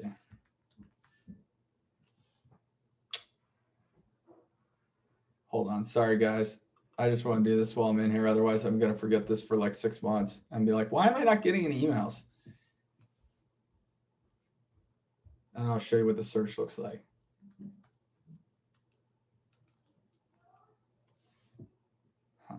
Let's see. Oh, there it is. All right. So this is what it looks like. All right. I've got a search. Whoa. Let's get in here. So all right, there we go. When I live in this neighborhood, so I'm in the South Loop. I want to do open houses in my neighborhood. So I basically just selected the polygon here. And then I did all the active back on market new. You probably just want to do, you probably can just do this. That way I see them all. And then that's it. I just put the list office down here. And then you can see right here, I got 4 matches. So this is set up to email me every Monday. And it just comes in automatically every Monday. And then it pops in my inbox. I decide whether I want to do an open house this weekend. And then I just go into the listing if I want to do it. I reach out to the broker. I've got a canned email. I'll show you what that looks like too, in case you want to steal it. Wait, so that is that showing available properties or just open houses that weekend? No, these are just listings that are out of our office. Got So, okay. Yep. All right, and then I'll show you this. I just have let's see how to do this. So I got a template here. that I can just super easy autofill. Says, you know, you can read it yourself here. I hope you had a good weekend. I just saw this one's probably, this is actually left over from my property days. Saw your post in the app and want to see if you need any help with open houses. I posted over 30 open houses for other brokers in 2019. I love to help if you need some coverage. Active, and here's what I do: actively market, yada yada. So I'm trying to just set it up so people feel like this is not just fly by night. I know what I'm doing. And this is basically the template I use. I would send, when I was at, and here it's very different, but I was at, you know, I would get a list of 20 properties. I didn't have as small of a search window as I had here. And I would, I'd probably reach out to 7 or 8 brokers, and I'd get 2 of them to respond and say, yeah, you can do the open house this weekend. And that's basically it. You know, it's pretty easy. We got a little bit smaller office here, a little bit tighter group. So I would imagine your hit rate will probably be better than mine. But yeah, that's kind of it. Cool. Thanks for showing that. Yeah. Sorry, I missed the very beginning of when you popped up the MLS. How do you get up the open house opportunities? I'll show you. All right. So it's basically, I'm looking at condos. I know the neighborhood. I've set up a map here, which is the area I want to do. I want to work near my home. So if I don't ever have to leave an 8-block radius, that would be fine by me. And then I'm just, so it's pretty broad. I have the map, attached singles, so condos. I'm doing active, back on market, new, price change, reactivated. And then I just put the list office in, which is our Keller Williams 1 Chicago. And then I have this send this to me every Monday, and that's it. So every Monday I'm going to get an email if there's any matches saying, hey, you know, Weinberg Choi has an open house at 1305 South Michigan, or, you know, whoever has an open house over at 1211 South Prairie. And then if I want to, I can just reach out to them. It takes 2 minutes. It's all automated, mostly automated.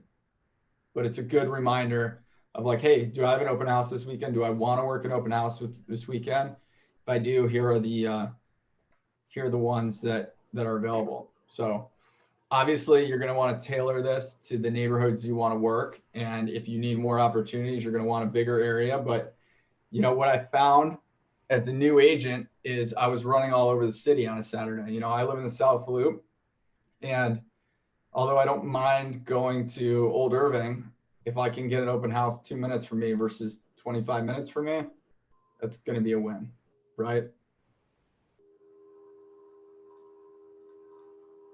Any other questions? Anything else you guys want to cover?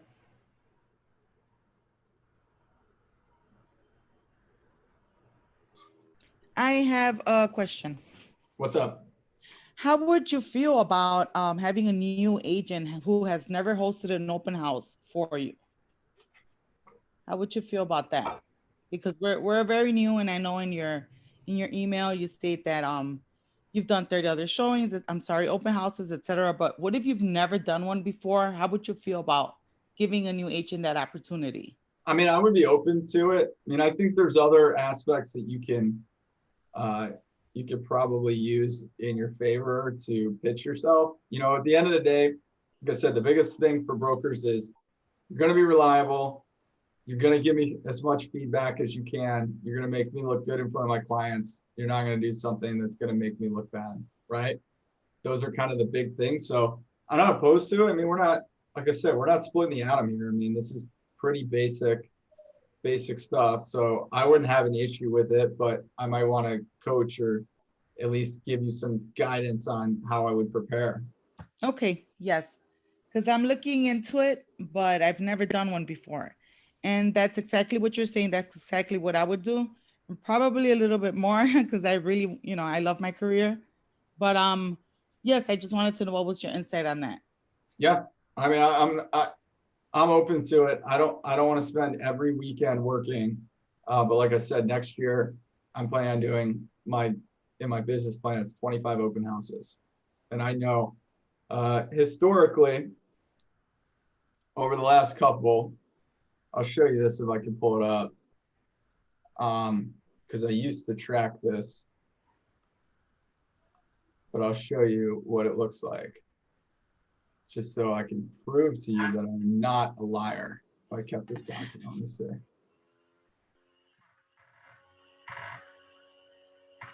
Oh, do I have my old one? Yeah, here's my old business tracker. So I'll show you without boring you. This is what the conversion rates look like right here. Open houses. All right. When I was tracking this for like about 150, 200 open houses, I did an open house just under every set. I did a deal just under every 7 open houses. And this is low here. Historically, this was like, I'd have 6.5, 7 people through an open house. So it's doable. You can convert people. You're just probably going to need, I mean, maybe you have the Midas touch, but I would say you're going to need 6, to on average around 7 open houses or 35 people in order to convert a deal. Okay, good to know. Thank you. Yeah. Come on, Brendan. I know you got one more question for me. I know you got something. I didn't think we'd go this whole time. I'm impressed. I don't know. That was good though. I like the digital sign-in drip campaign. Like the numbers you gave us. That's good. Open house search. It's good stuff. One more question for you. Just anything. We got 1 minute. I got nothing. Nothing? All right, it's all good. How long have you been? You're like 3.5, 4 years in, you said? Yeah, this will be my 5th year, my 5th full year starting in January. So. What is open houses this year? How many people do you get usually? This year has been like nobody. Yeah. I mean, honestly. Yeah. I shadowed 1 to 2 people per open house. Yeah. I shadowed Eric Bone last week. We had 3 people in one and then 2 people in the other. So yeah, I thought that was pretty good. I was not really expecting that. Yeah. That's probably good for this time. All right, cool. I get to turn it over to Kevin. Oh man. I'm getting out of here. Tom, I want some of your nuggets. What before I get going and kind of say all the same stuff that you just said, where are we at? What were you just chatting about, Tom? Follow up from the open house. Okay, got it. And then prior to this, guys, did we do like the hosting of the open house and kind of like how to do the open house, and now we're to follow up? Is that kind of where we're at? Just so I don't start all the same stuff. Yeah, Cool. yeah. Eric. All right, guys, I'm signing out. Hey, Tom. Everybody. Thanks, Tom. Thanks, Tom. What's up, everybody? As many of you people that could show me your face, that would be amazing. So I'm not talking to a logo or a blank screen. It makes it a little more personable, if you don't mind. If you can't, if you're in your underwear or your kids are screaming, like that's okay too. You don't have to. Hey there, thanks all.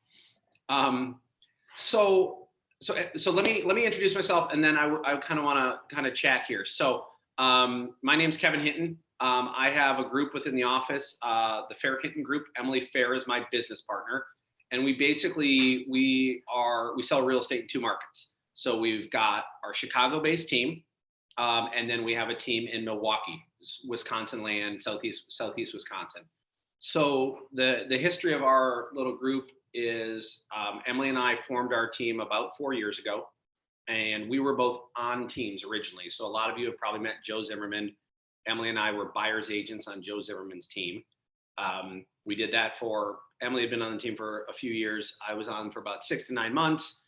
Then we decided to become solo agents. At the same time, we left the team, became solo agents, did that for a little while. And then we thought, hey, we like this whole team thing. We recreated our own team.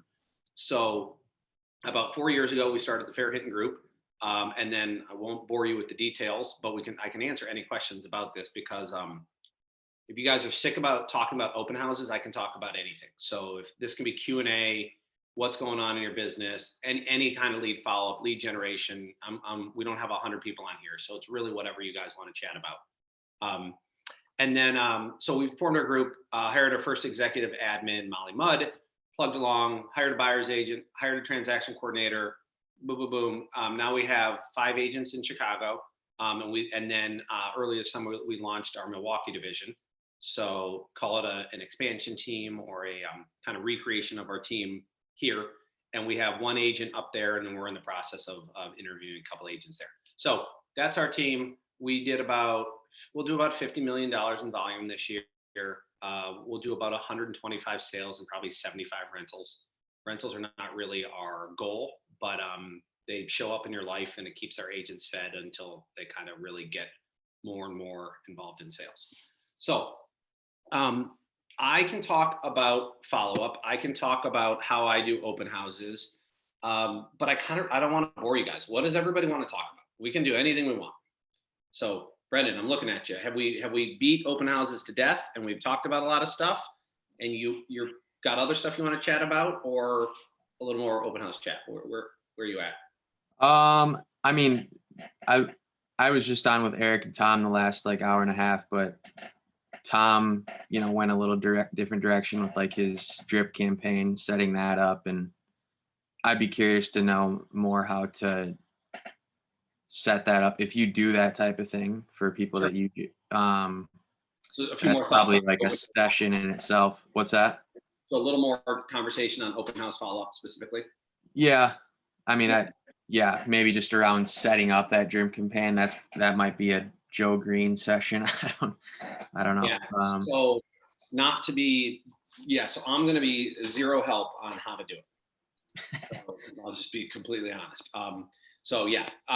Technical questions, Joe Green, Melissa Bassick, Olivia, the leadership stuff. I'm not going to bore you with me kind of fumbling through it kind of thing. So, I mean, I know in Command, there are the traditional kind of 8x8 follow-ups where you can grab an open house lead, you can throw them in there, and it gets automated. That is not how I do open house follow-up. So just kind of on that point, but let's talk about some more follow-up in general. Anthony, anything kind of going on? What do you want to chat about? No, I think we got a pretty good handle on how to run an open house and follow up. We were just discussing on how to search for open houses with Tom. Oh, okay, got it. And did he show you? Yeah. I see you guys have one in my search area. Oh, good. Yeah, we're doing a couple this weekend. Brendan is doing a couple for our team this weekend. So on that note, forming relationships with some of the either bigger agents or bigger teams in the office is how you're going to get lots of open house opportunities until you get your own listings, and lots of listings. Maybe some of you have listings already. I'm not positive, but that's good. And what I'm saying with that is, don't just go on the Facebook page and say, anybody would need an open house this weekend, kind of thing, because to be completely honest, it's a big office. We're in the pandemic. Like, we need to know people, like know them relatively personally, and their customer service and all that kind of stuff before I'm comfortable having somebody do an open house for our team, because it is all about like seller communication and seller follow-up and stuff like that. So first of all, you guys are all starting to get to know me, and the more you interact, the more I get to know you. And because I can't have anybody go into a seller's house that I don't feel super comfortable with, not like the logistics, but as soon as the open house is done, here's the feedback. Here's the feedback, here's came through. So on that note, since we're talking about this as part of it, if you host an open house for a team or individual or for one of your clients, right? So as soon as, first of all, it's nice to be on a team. My assistant Molly, like Brendan, you probably got this email or you'll get it today. It'll get Brendan connected to the sellers, and Molly will spell it all out. Hi, this is Brendan. And we often say like, this is Brendan on our team, even though he's not on our team, or Brendan will be opening, we're not going to say, hey, this is a new agent, Brendan, that we want to give an opportunity to get some leads, right? Obviously we frame it to our seller, and we give all the access details. We attach the property notes. We attach the MLS sheets. If we've asked Brendan to come into the office and print out materials prior to him going there, it'll be spelled out in that, as that's his job. If we've already done it, it'll be like, hey, Brendan, here's the keys, here's the folder, here's the client contact information. And as soon as you are done, reach out to the client directly and give them follow-up, right? So the expectation of when Brendan gets done the open house is you don't have to sugarcoat it, but you can be nice. You can say, are you doing 1740 Maple this weekend, Brendan? Yeah. Yeah. So it would be, hey, Dana, thank you a ton for letting me the opportunity to host the open house. Light traffic today. Unfortunately, we didn't have anybody through, but the place looks great. Super cool. Love the fact that it's right on the 606. Just a little bit of a weird time of year. Kevin will kind of reach out with anything strategic. But thank you again for the opportunity, right? That would be that. Or if he had 3 visitors, right? You say, hey, Dana, we had 3 visitors through, and you don't leave it at that. You say, hey, Dana, we had 3 visitors through. One was an unrep buyer that was just walking by, seemed to like the place, had a couple questions. You know, I'm just making this up. I showed them a picture of the parking. He loved the fact it's garage parking. I'll follow up with that person. The second person came through with their agent. You know, Kevin has that contact information of who the agent is. We'll be following up. And the third one, you know, they didn't really give me that much. Kind of young couple came in, didn't spend that much time. I feel like they're just getting started, but just wanted to give you some feedback. Here's the info on it, right? And boom, thank you very much for the opportunity, right? That's good open house feedback. And when you do that and you CC the listing agent that you've done it for, you're going to be on the list to do open houses as much as we need them, right? That's what you should be doing. That would be the standard on our team to think of you in our arsenal of people that can host open houses. And then if it's your own listing, you should absolutely be giving detailed feedback, just like you would on a showing. And then if there is something that's negative, you can say it, but just don't say something like, well, first of all, don't ask a question to the seller that is already in our property notes. So we give you very good notes. So there's very little that you shouldn't know. But if a buyer comes in and says, where's the parking? Or how much are the taxes? This is very readily available information that you should be able to have. If you can't find it on the property notes or the MLS sheet, don't reach out to the seller directly, reach out to your listing agent. And because now it makes me look dumb that, hey, who do you have? Oh, wow. Kevin, I've told you this 5 different times that the storage unit's around the corner kind of thing. You know, and now is this some newbie in there? Do they really understand the listing kind of thing? So your listing agents will appreciate you not asking your sellers any dumb questions. Okay. And with your listings, if you think your seller's already told you that, don't, dig through it all before, like, I know that seller has told me that it's parking space 47. I've got it in an email. I'm going to find that before I ask them again, because you look disorganized yourself. Okay. So questions that you think you already know, try to find it. If you can't find it, reach out to us. And then if I don't know it, then chances are the seller never told us. And then I would ask. Okay. Does that make sense? We're trying to look good in front of our sellers. So that would be the type of communication that I think you can have with a seller, and types that I wouldn't advise. So where I was originally starting that is, if a buyer comes in and says something really stupid, which buyers say stupid things like, hey, it's a great unit, but it's on the 3rd floor. We hate the 3rd floor. Can't, too many stairs. I'm like, well, that's stupid. Like it's unit 3, Mr. Buyer, Mr. Agent. You knew it was on the 3rd floor, right? That's kind of dumb feedback that frustrates a seller that I wouldn't pass along. I would say, came in, not positive it's the right space for them, kind of feeling it out. We're going to stay in touch and see where it goes. But I don't think that particular one was a winner. If they come in and they say something that the seller could potentially change or isn't dumb feedback, like they came in, they really liked the space. They saw a couple other units today and mentioned that the kitchen was a little bit more updated than yours. And I feel like that's what they're looking for. I'm not positive we're as updated as they want, but just passing along kind of what they were saying. That's helpful feedback to a seller, because as the listing agent, first of all, I probably already agree. And I'm going to either then, now there's somebody else saying, hey, listen, Dana, we might need to like put in the backsplash that we talked about or paint the cabinets white. We keep getting that feedback.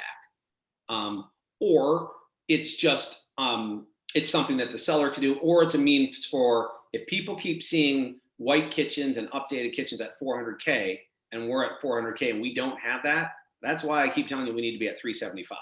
So that helps make my conversation easier if buyers come in and point. And then if you're unsure, ask the listing agent, hey, this was the feedback that I got. Am I okay kind of passing that along kind of thing? And I would say yes, like that's helpful because that's something the seller can change or I can adjust the price by, okay?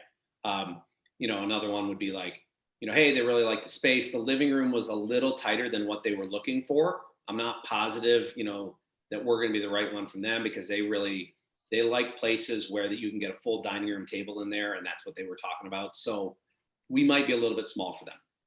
That's like valid feedback I would pass along to a seller.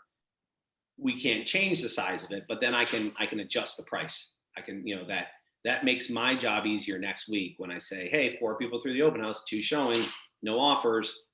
People are getting more for their money than us. They're not picking us. Okay. So does anybody kind of have questions on how proper seller feedback should be, or any thoughts on that? Makes sense. And then for your own personal good, right? So the reason you're doing open houses are to get leads. That's why you're doing open houses. You're not doing open houses to make my sellers happy. Okay. I'm hosting open houses so my sellers can know that we're doing something until it sells, right? That's an activity. So the sellers appreciate that. And if it's agents on my team doing it, we're hosting open houses to get leads. Okay. Your job, you've got 2 jobs, is one, be professional. So if it's your listing, you maintain a good relationship. If it's my listing or Tommy Choi's listing, that we will lean on you to do more and more, right? And that's going to be a lead source for you. So you guys are all smart. You get it. That's not that hard to do what I just did, right? To what I just described. Then what you got to remember is, why are you personally taking 4 hours over the course of the weekend? It's a lead generating activity. So if you don't have the information that you need, if you ask, I'm just making this up, Ryan Templeton is in my office. Anybody know Ryan? He's a solo agent, nice guy, friend of mine. But he doesn't have like a whole admin staff. So if he said, hey, Brendan, I need an open house this weekend, you're like, okay, cool. And it's Saturday at noon and at Saturday at 10 a.m. Like, you don't have any information, right? You are not going to get leads very effectively because you're not going to be comfortable and you're going to come off as uneducated, right? So if you don't have MLS sheets, you don't have property notes, or you at least haven't talked to Ryan or done some research. If a buyer walks in and they're like, where's the parking? And you're like, I don't know. How to get to the roof deck? I don't know. Like, how long's the seller been there? I don't know. Where, like you're not going to come off as very educated, no fault of your own, but you're not going to convert leads at a very high rate. Okay. Because you're going to be embarrassed and flustered, and none of it's your fault other than saying, hey, Ryan, I'm rocking into this open house, man. I don't know anything. Like, I looked up the MLS, but I don't know anything, right? You know, do you have notes? Well, you know, because that, so anyway, you capture leads and you get, you capture leads and then you make your follow-up much easier based off that initial impression. So you need that kind of, and it's no fun. I've done open houses where I'm like, I don't know anything. And all I'm saying is, I don't know, like, let me get that. I don't know, like early in my career kind of thing. And that was the listing agent not teeing you up. So Ryan probably gives perfect notes, all that stuff, educates you before you walk in there. But one of the leverages of being a bigger team is I have Molly on my team or Kim on my team that does that. Like, it's never going to slip through the cracks. So that's you guys deserve that. That's your time, and you're not going to convert leads effectively if you don't have that information. Okay. So there's a lot of things that go into this besides what is your 8x8 campaign, what is your follow-up campaign. You know, if you make a bad initial impression, to no fault of your own, you can have the best 8x8 campaign in the world. You're never going to get that person as a client, So that's kind of what you want. So, and then you get good at it, and then you host tons of open houses, and the office thinks of you as a resource. Okay. So I want to, anybody got any thoughts or anything to chime in on that? Galaxy S9, who are you?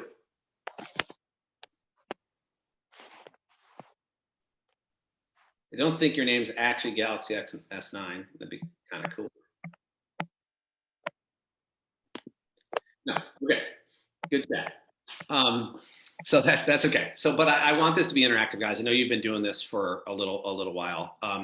So in terms of our follow-up, right? So this is not the class for it, but I teach a whole open house class that's just a class in itself. That it's kind of, I call it How to Host the Perfect Open House. Brendan, I think, has been on it in the past. I don't know if anybody else has. Kind of my strategy to build rapport and make the follow-up easy, and how I tend to land leads. So anyway, fast forwarding all the way to the end of that class, where I would have ended that is, if you're in the kitchen and you can set an appointment, right? Awesome, you did it. That is your job, is to set your appointment at the end of the open house, right? Don't forget what you're doing there, right? You're trying to create a second face-to-face or a second Zoom. That is what you're trying to do. And that's the ideal scenario, right? You got somebody that comes in this weekend, Brendan, you're chatting, you're having good rapport, and your line is like, Sarah, I know you got to run, like, I got some other stuff you're looking at. All this stuff that I've been talking about, I've got some documents, I got some PDF, I've got some market stats. Like, would you like some of those? Because this is really helpful information for you. Maybe she raises your hand for like one of your resources. That is a win. First of all, you get her real email, right? So if you're going to be asking for emails and phone numbers, you better be giving value, right? The more value you're giving, the more likely they give you correct contact information.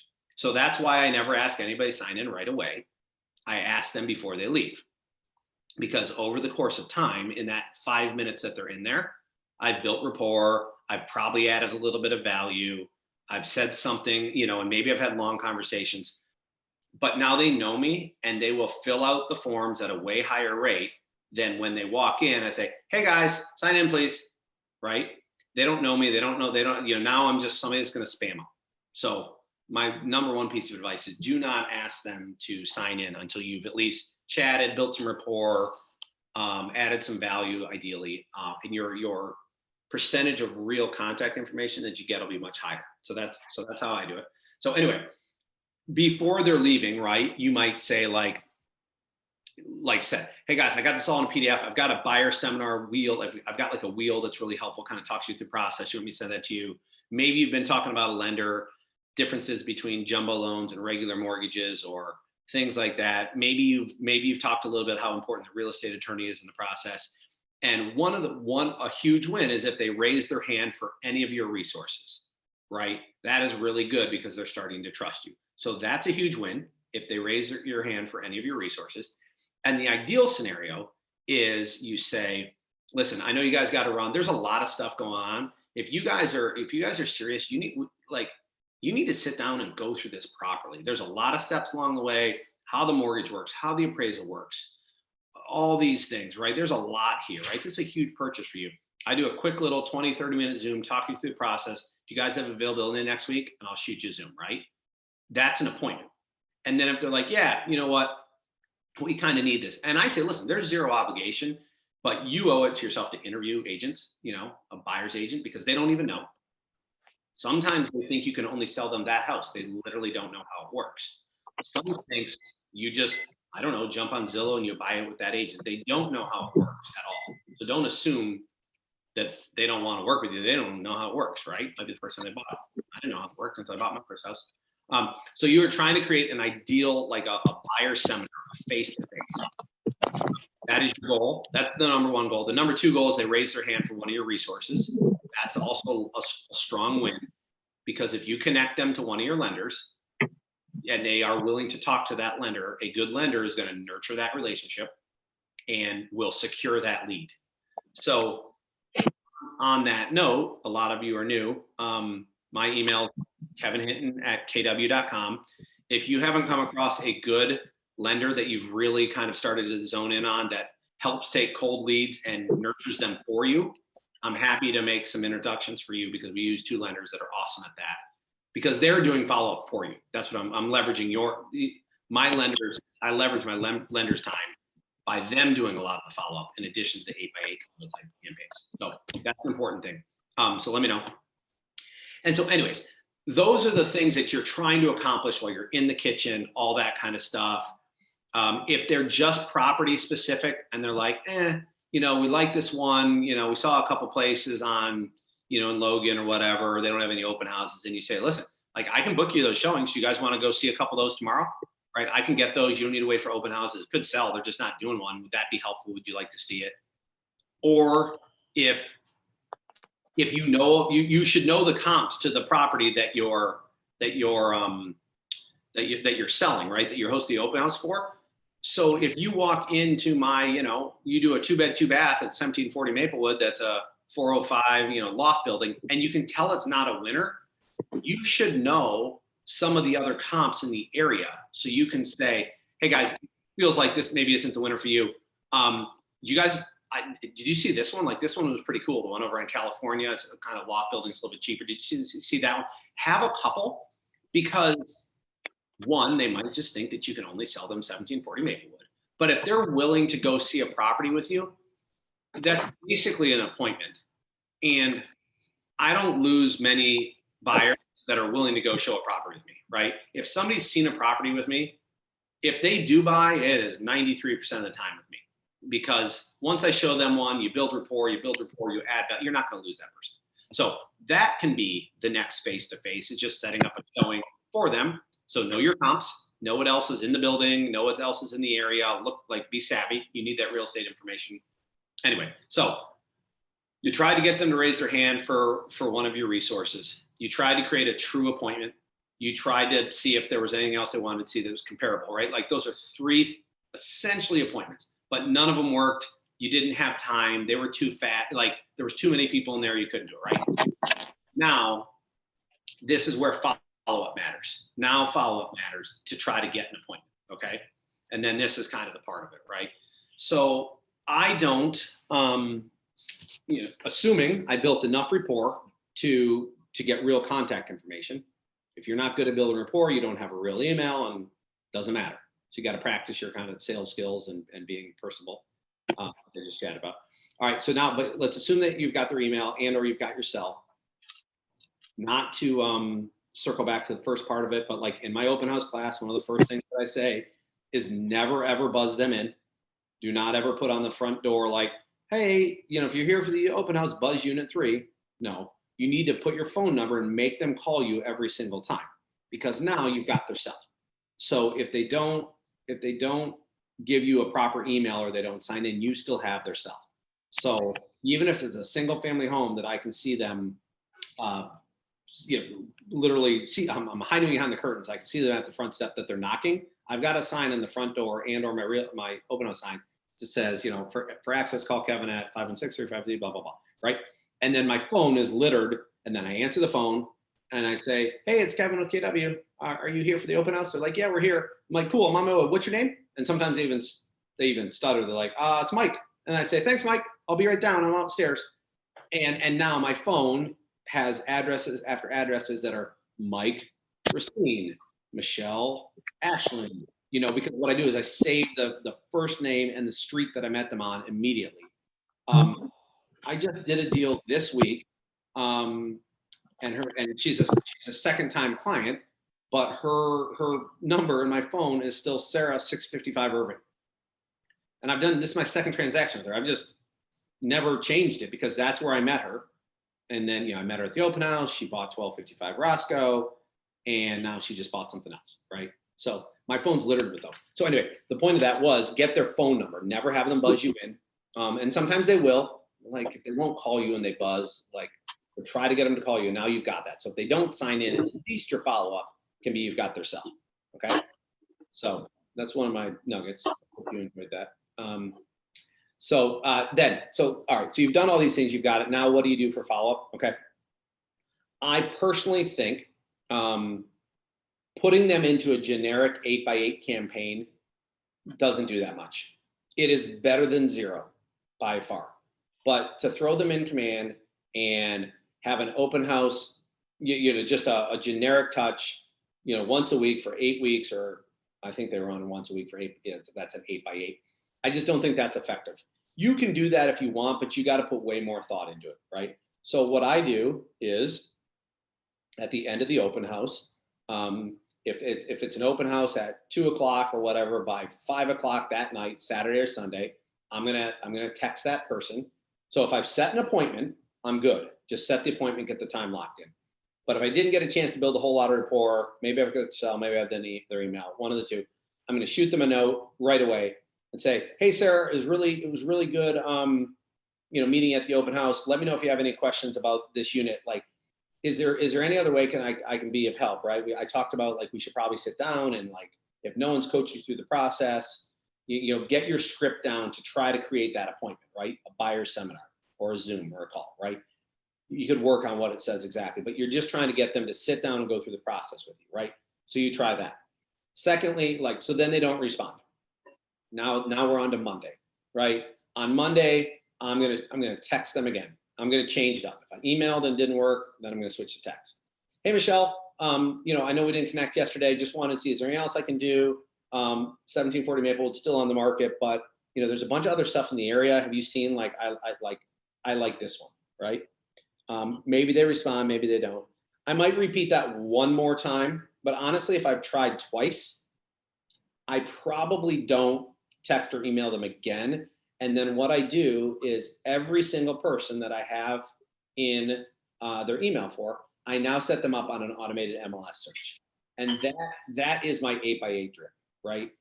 A generic KW email coming with my branding for 8 straight weeks, I'm telling you, it's not going to do much. You'll get a couple people, maybe, but they don't care about me, right? They don't care about me. They already chose not to sell, right? They want properties. So if I'm ghosted on Sunday, I'm ghosted on Monday, I'm ghosted on Tuesday, no problem.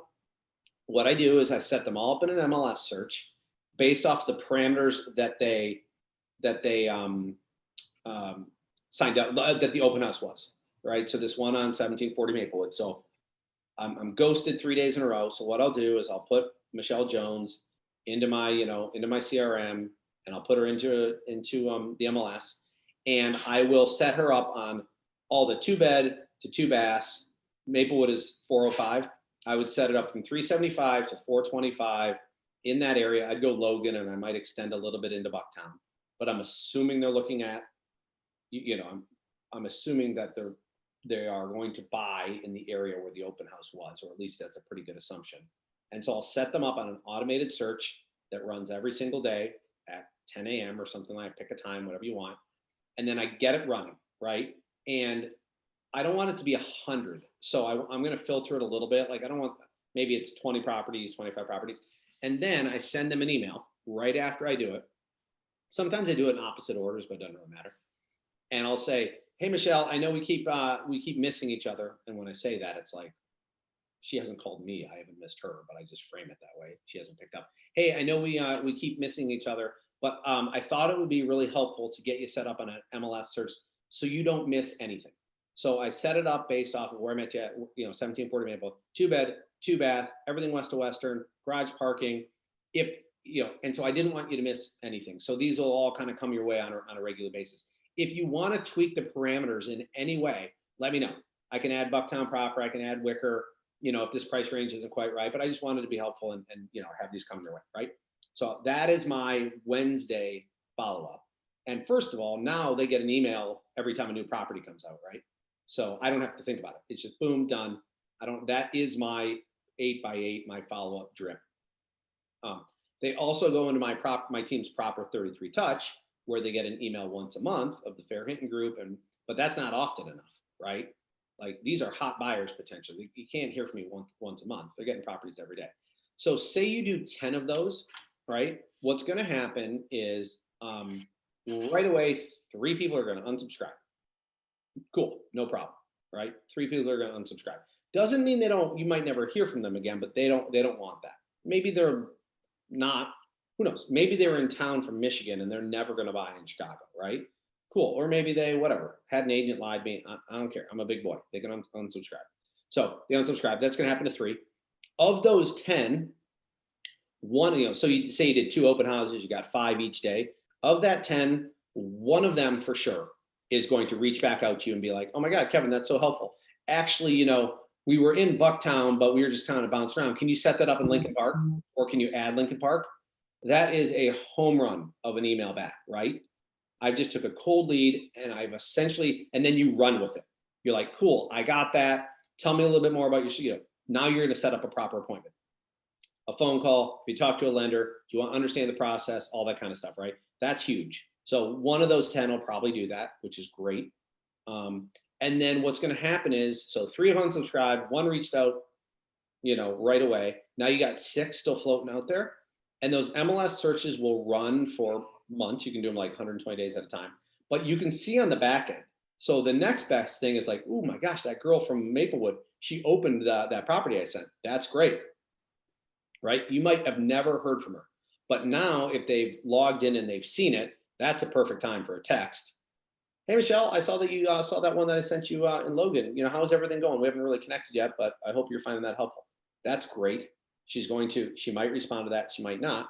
But then what happens a lot of times is you don't hear from them. They run. And I've probably gotten this email 15 times in my life where 3 months go by and they email you and they're apologetic. And they're like, Kevin, thank you so much for sending us these properties. I'm sorry, we were busy, whatever. It was super helpful. They're apologetic because they think I'm waking up at 7:30 every single morning to go through the entire MLS to send them properties. I am absolutely not doing that, nor should you. For a cold client, right? Get it automated. And then they say, hey, is there any chance we can go see these 2? And that is like, freaking yes, right? So that will happen, 1 or 2, after time, right? So if you get 100 open house emails, you got these up and going, right? One of those 10 is going to raise their hand for you. And then at least another 1 out of those 10 eventually is going to reach back out based off the drip. That's 20 deals, right? That is 20 deals that you're going to do. And at $400,000 average price point, that's 8 million in production. And that's, $200,000 plus in commission, right? That's a pretty good year for a lot of people. And it's a good way to start. So what I did, that was my entire business building my first year. That's all I did. I moved from New York to Chicago, used to be a golf pro, got into real estate, knew 3 people in Chicago. I wasn't broke, but I didn't have that much money to spend on, marketing, and open houses are free. So everything I just described to you was basically free other than pop in the office and print some flyers on your agent bill kind of thing. So that's why I did open house. That's why I'm passionate about open houses, because I didn't know anybody and they were cheap. And I think I did 10 to 15 open house deals my first year that converted into sales. And then of those, multiple people of those referred me people. And then I got a few from my network. And in my first year, I did 35 deals or so. And that was all from, the bulk of it was from open houses. So that was a long-winded speech in there. You guys are horrible at asking questions. You give free golf lessons? You know what? So Brendan, you know what I did a couple times? I took a putting mat to open houses and things like that. I played little games. Always Masters weekend. I don't know if anybody else likes golf, but Masters weekend, if I'm doing open house or Masters week, always have a putting mat in there. And I would do like little games. I'd be like, hey guys, it's Masters week. I'd wear like green pants.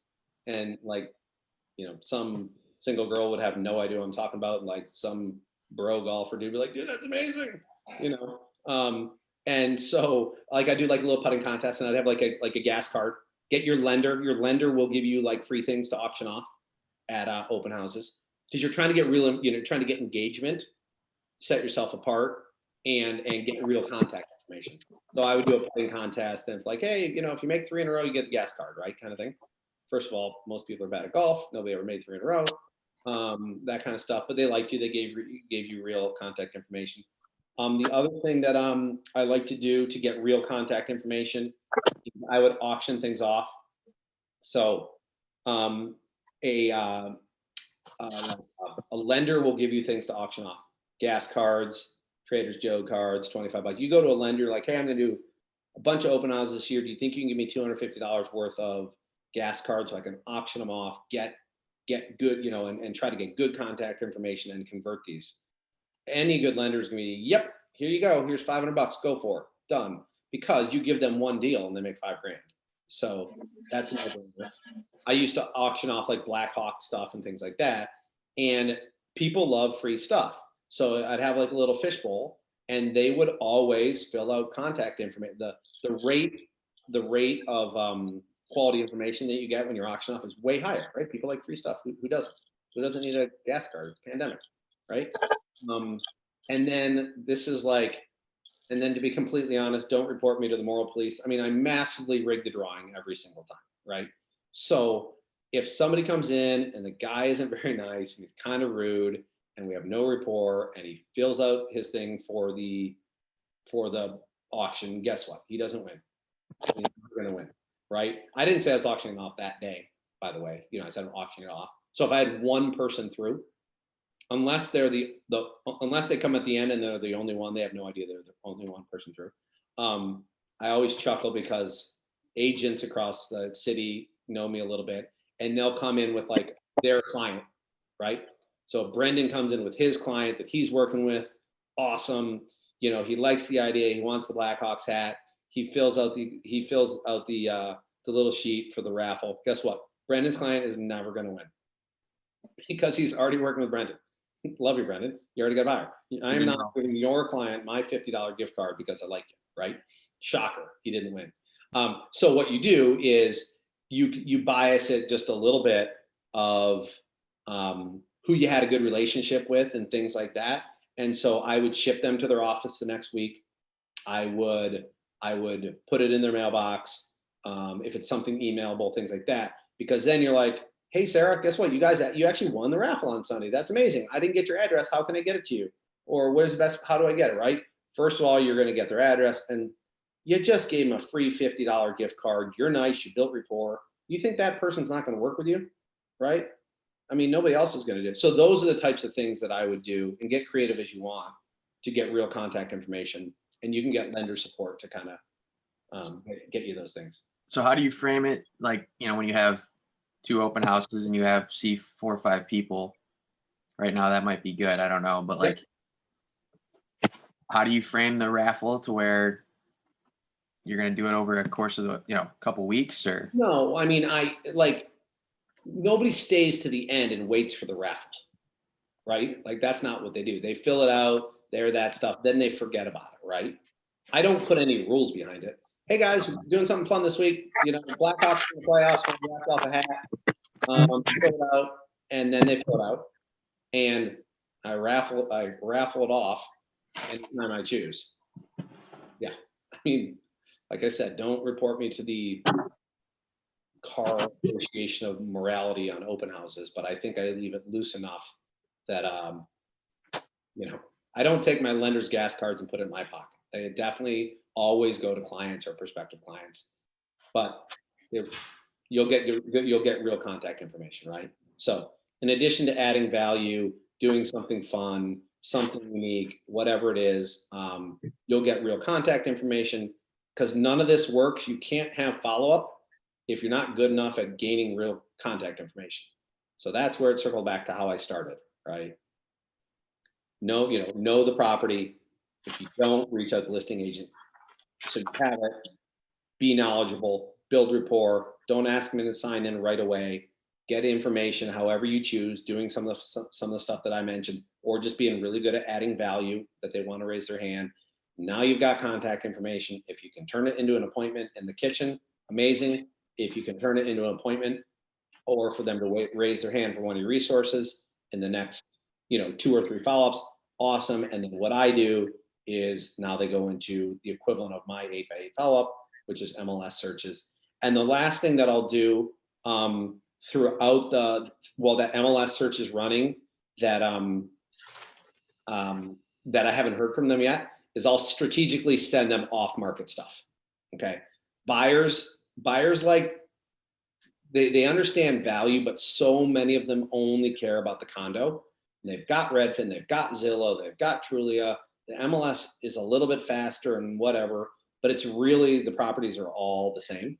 So if you've got that person in the Bucktown, that Bucktown buyer, and one of us in the office talked about upcoming listings, if your friend has an upcoming listing, if you have an upcoming listing, buyers love access to things early, especially the more competitive the market it is. So they don't think they need you until you're like, hey guys, I know I met you at 1740 Maplewood. I actually have a friend that's putting this listing on at 2161 California. It's not on the market yet, but I could get you in early. Do you have any desire to see it? It's within your price point. And if they haven't raised their hand yet, maybe that's their thing. They think we're just door openers. They can do it all on their own. But if you've got access to properties that they don't have access to, maybe that's their thing. So that's my whole spiel. When I do the whole open house class, there's a few things a little earlier there, like how you build rapport. But does anybody have any questions on that or anything else they want to chat about or any thoughts? Sure. Anthony, yeah, go for it. As a new agent, we're not necessarily going to have that network of off-market properties, right? So would you ever suggest? Sorry, you said as new agents? Yeah. Yeah. So would you ever suggest looking up, going on, say, Remine and just doing a search for possible off-market sellers? Does that ever? Yeah. So good question. I wouldn't use Remine, but what you want to remember is the MLS has the private listing network. So that's what you want to do. So that is becoming more and more prevalent. So the private listing network, you go into the MLS, you search just like, how you can search archives and all the different things. There's the PLN, the private listing network. I didn't say this earlier, but this would be a really smart thing to do, is if you are, if you're doing this open house at 1740 Maplewood, search the private listing network before you go host this open house. And maybe an agent has put it out there that, they've got one coming out in that building that's within those same parameters, or they've got one coming out around the corner in that price point, or anything. Like, it doesn't need to be that good of a fit. I just want to let them know, hey guys, one thing that I did was I searched the private listing network that doesn't feed to Zillow, Redfin, or anything like that. It's just for realtors. And there's 3 or 4 coming on the market right around the corner. Do you guys want me to reach out to the agents? You guys want to see those before they go on the market? I can line that up, right? They have no access to that. So that could debatably be a better resource than, since none of us are in the office very often, right? And we don't really have a page of all the upcoming listings. They come on kind of sporadically a little bit. That's probably something that we should really do as an office, all your pre-market stuff, to have our own little database. But search the PLN and you'll probably find something close enough that you can talk about it. But at the very least, you let them know that you've got access to something they don't. I find out about PLN. Yeah. But I didn't figure out how to send by email. You can't send them. It's a pain in the rear end. Oh my God. Yeah. So But how you do it? How you? well, at least you remember the chances of them wanting to buy this particular property, that's not even the point, right? Just like having them come in an open house, if they bought that and used you as a buyer, that's great. But statistically, that's low, right? You're trying to land them as a client. So don't worry if you can't send it to them, because the point is you have access to stuff. You can talk to them about the addresses, but a lot of times pictures are there. But it comes with an agent, right? It has to be listed by an agent. So if you have something, if you come across something, you have a conversation, or you have a client that you think might be good for, maybe even a client that you already are working with, but you just want to add value, you reach out to me, and I've got on the PLN, you're like, hey, Kevin, are you doing any pre-market showings? Do you have any pictures of this? You just text or email me. And if I'm yes to either of those, I'm going to send those to you directly. You send them to your client. Yeah. And it's not that labor intensive. There's not like hundreds and hundreds on the PLN within whatever specific parameter you're looking at. You can piecemeal it pretty easily. Yeah, sometimes agents, they put in that network, but they sit there and they even don't plan to put them. It's like they say, oh, I don't know we're gonna do that, Mm-hmm. Yeah, and so that's fine. So that's not going to be one that you're going to be able to send the pictures to or give them a pre-market showing. But that's again not the point. The point is that you're talking to a cold lead, or you're upping the value that you're adding to a client that you actually already have. You just have access to things they don't. That's the point that you're trying to make there. Mhm. How long it takes to get Zillow, all this MLS stuff? Oh, like how long does it go from the MLS to Zillow? How long does it take? Yeah. Short answer is I don't know. And Zillow's, it's sometimes it goes up right away. Sometimes it takes 24 hours. There's things all the time that a buyer will send me, a listing that they saw on Zillow, and I'm like, why didn't that show up in their search? It's because it's contingent and it didn't record properly, or there's a 24 to 48 hour delay.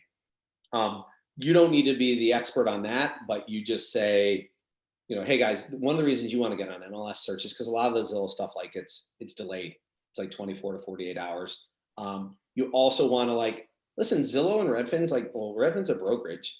Zillow is a brokerage in a way. Come on, that's our competitors, right? They're trying to put us out of business. So I don't mind digging in a little bit on them because it's not accurate, right? So the one thing I say, the last thing you ever want to do is don't put any weight into the Redfin estimate or the Zestimate, right? And it's a hassle when clients do, because they've never been in that unit. They don't know if the kitchen's been redone. They don't know if the bathroom's the floor. They don't know anything, right? They're just working off an algorithm of what it was bought for and how much they think it's appreciated, right? And I like to joke a little bit, right? And I'll tell them, here's a good example. Well, first of all, Zillow got sued for their estimate. If somebody's like a huge Zillow guy and doesn't need us, you're like, well, they just got sued based off the fact that their estimates were so far off because homeowners were actually relying on them. So that's just one thing. And then and then just kind of interesting, right? The former CEO of Zillow just put his house on the market in Southern California for $8 million less than his estimate, which is really funny. So clearly the former CEO of Zillow knows that his estimates are not remotely accurate. So because you're never trying to bash anybody, right? You always kind of come from a place of adding value. But if they really are I don't care if a client wants to search on Zillow that I'm working with. If that's their thing, great. I don't care. But if they're being reluctant to letting me set them up on MLS searches, or I'm trying to land them as a client, they don't think they need me in any way, they don't see the value of us, then I'll talk about things like that.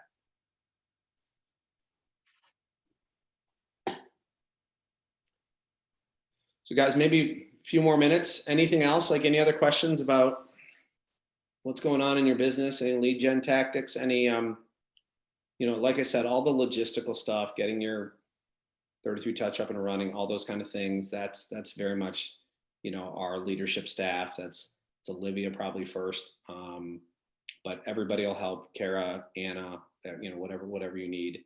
But anything else kind of from a higher level thing I can be helpful with while I'm here? Okay, guys. Well, I know you've had a long day. You've had a lot of these. So thank you. Unless anybody has any final questions, thanks for jumping on and listening in. Thanks, Kevin. Appreciate it. See you guys. Thank Bye. you.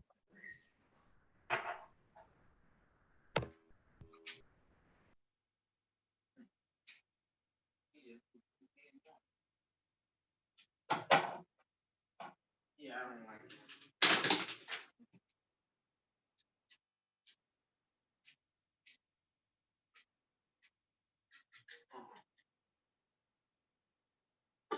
And that's what's wrong with this business. You got agents like that who are completely self-serve. Here it is. Many I told y'all, and you didn't see fit to even address that. He probably doesn't know.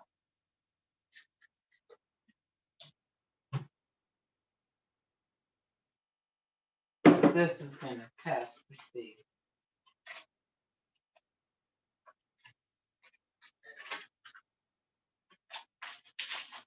what these so-called agents do.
Now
iconic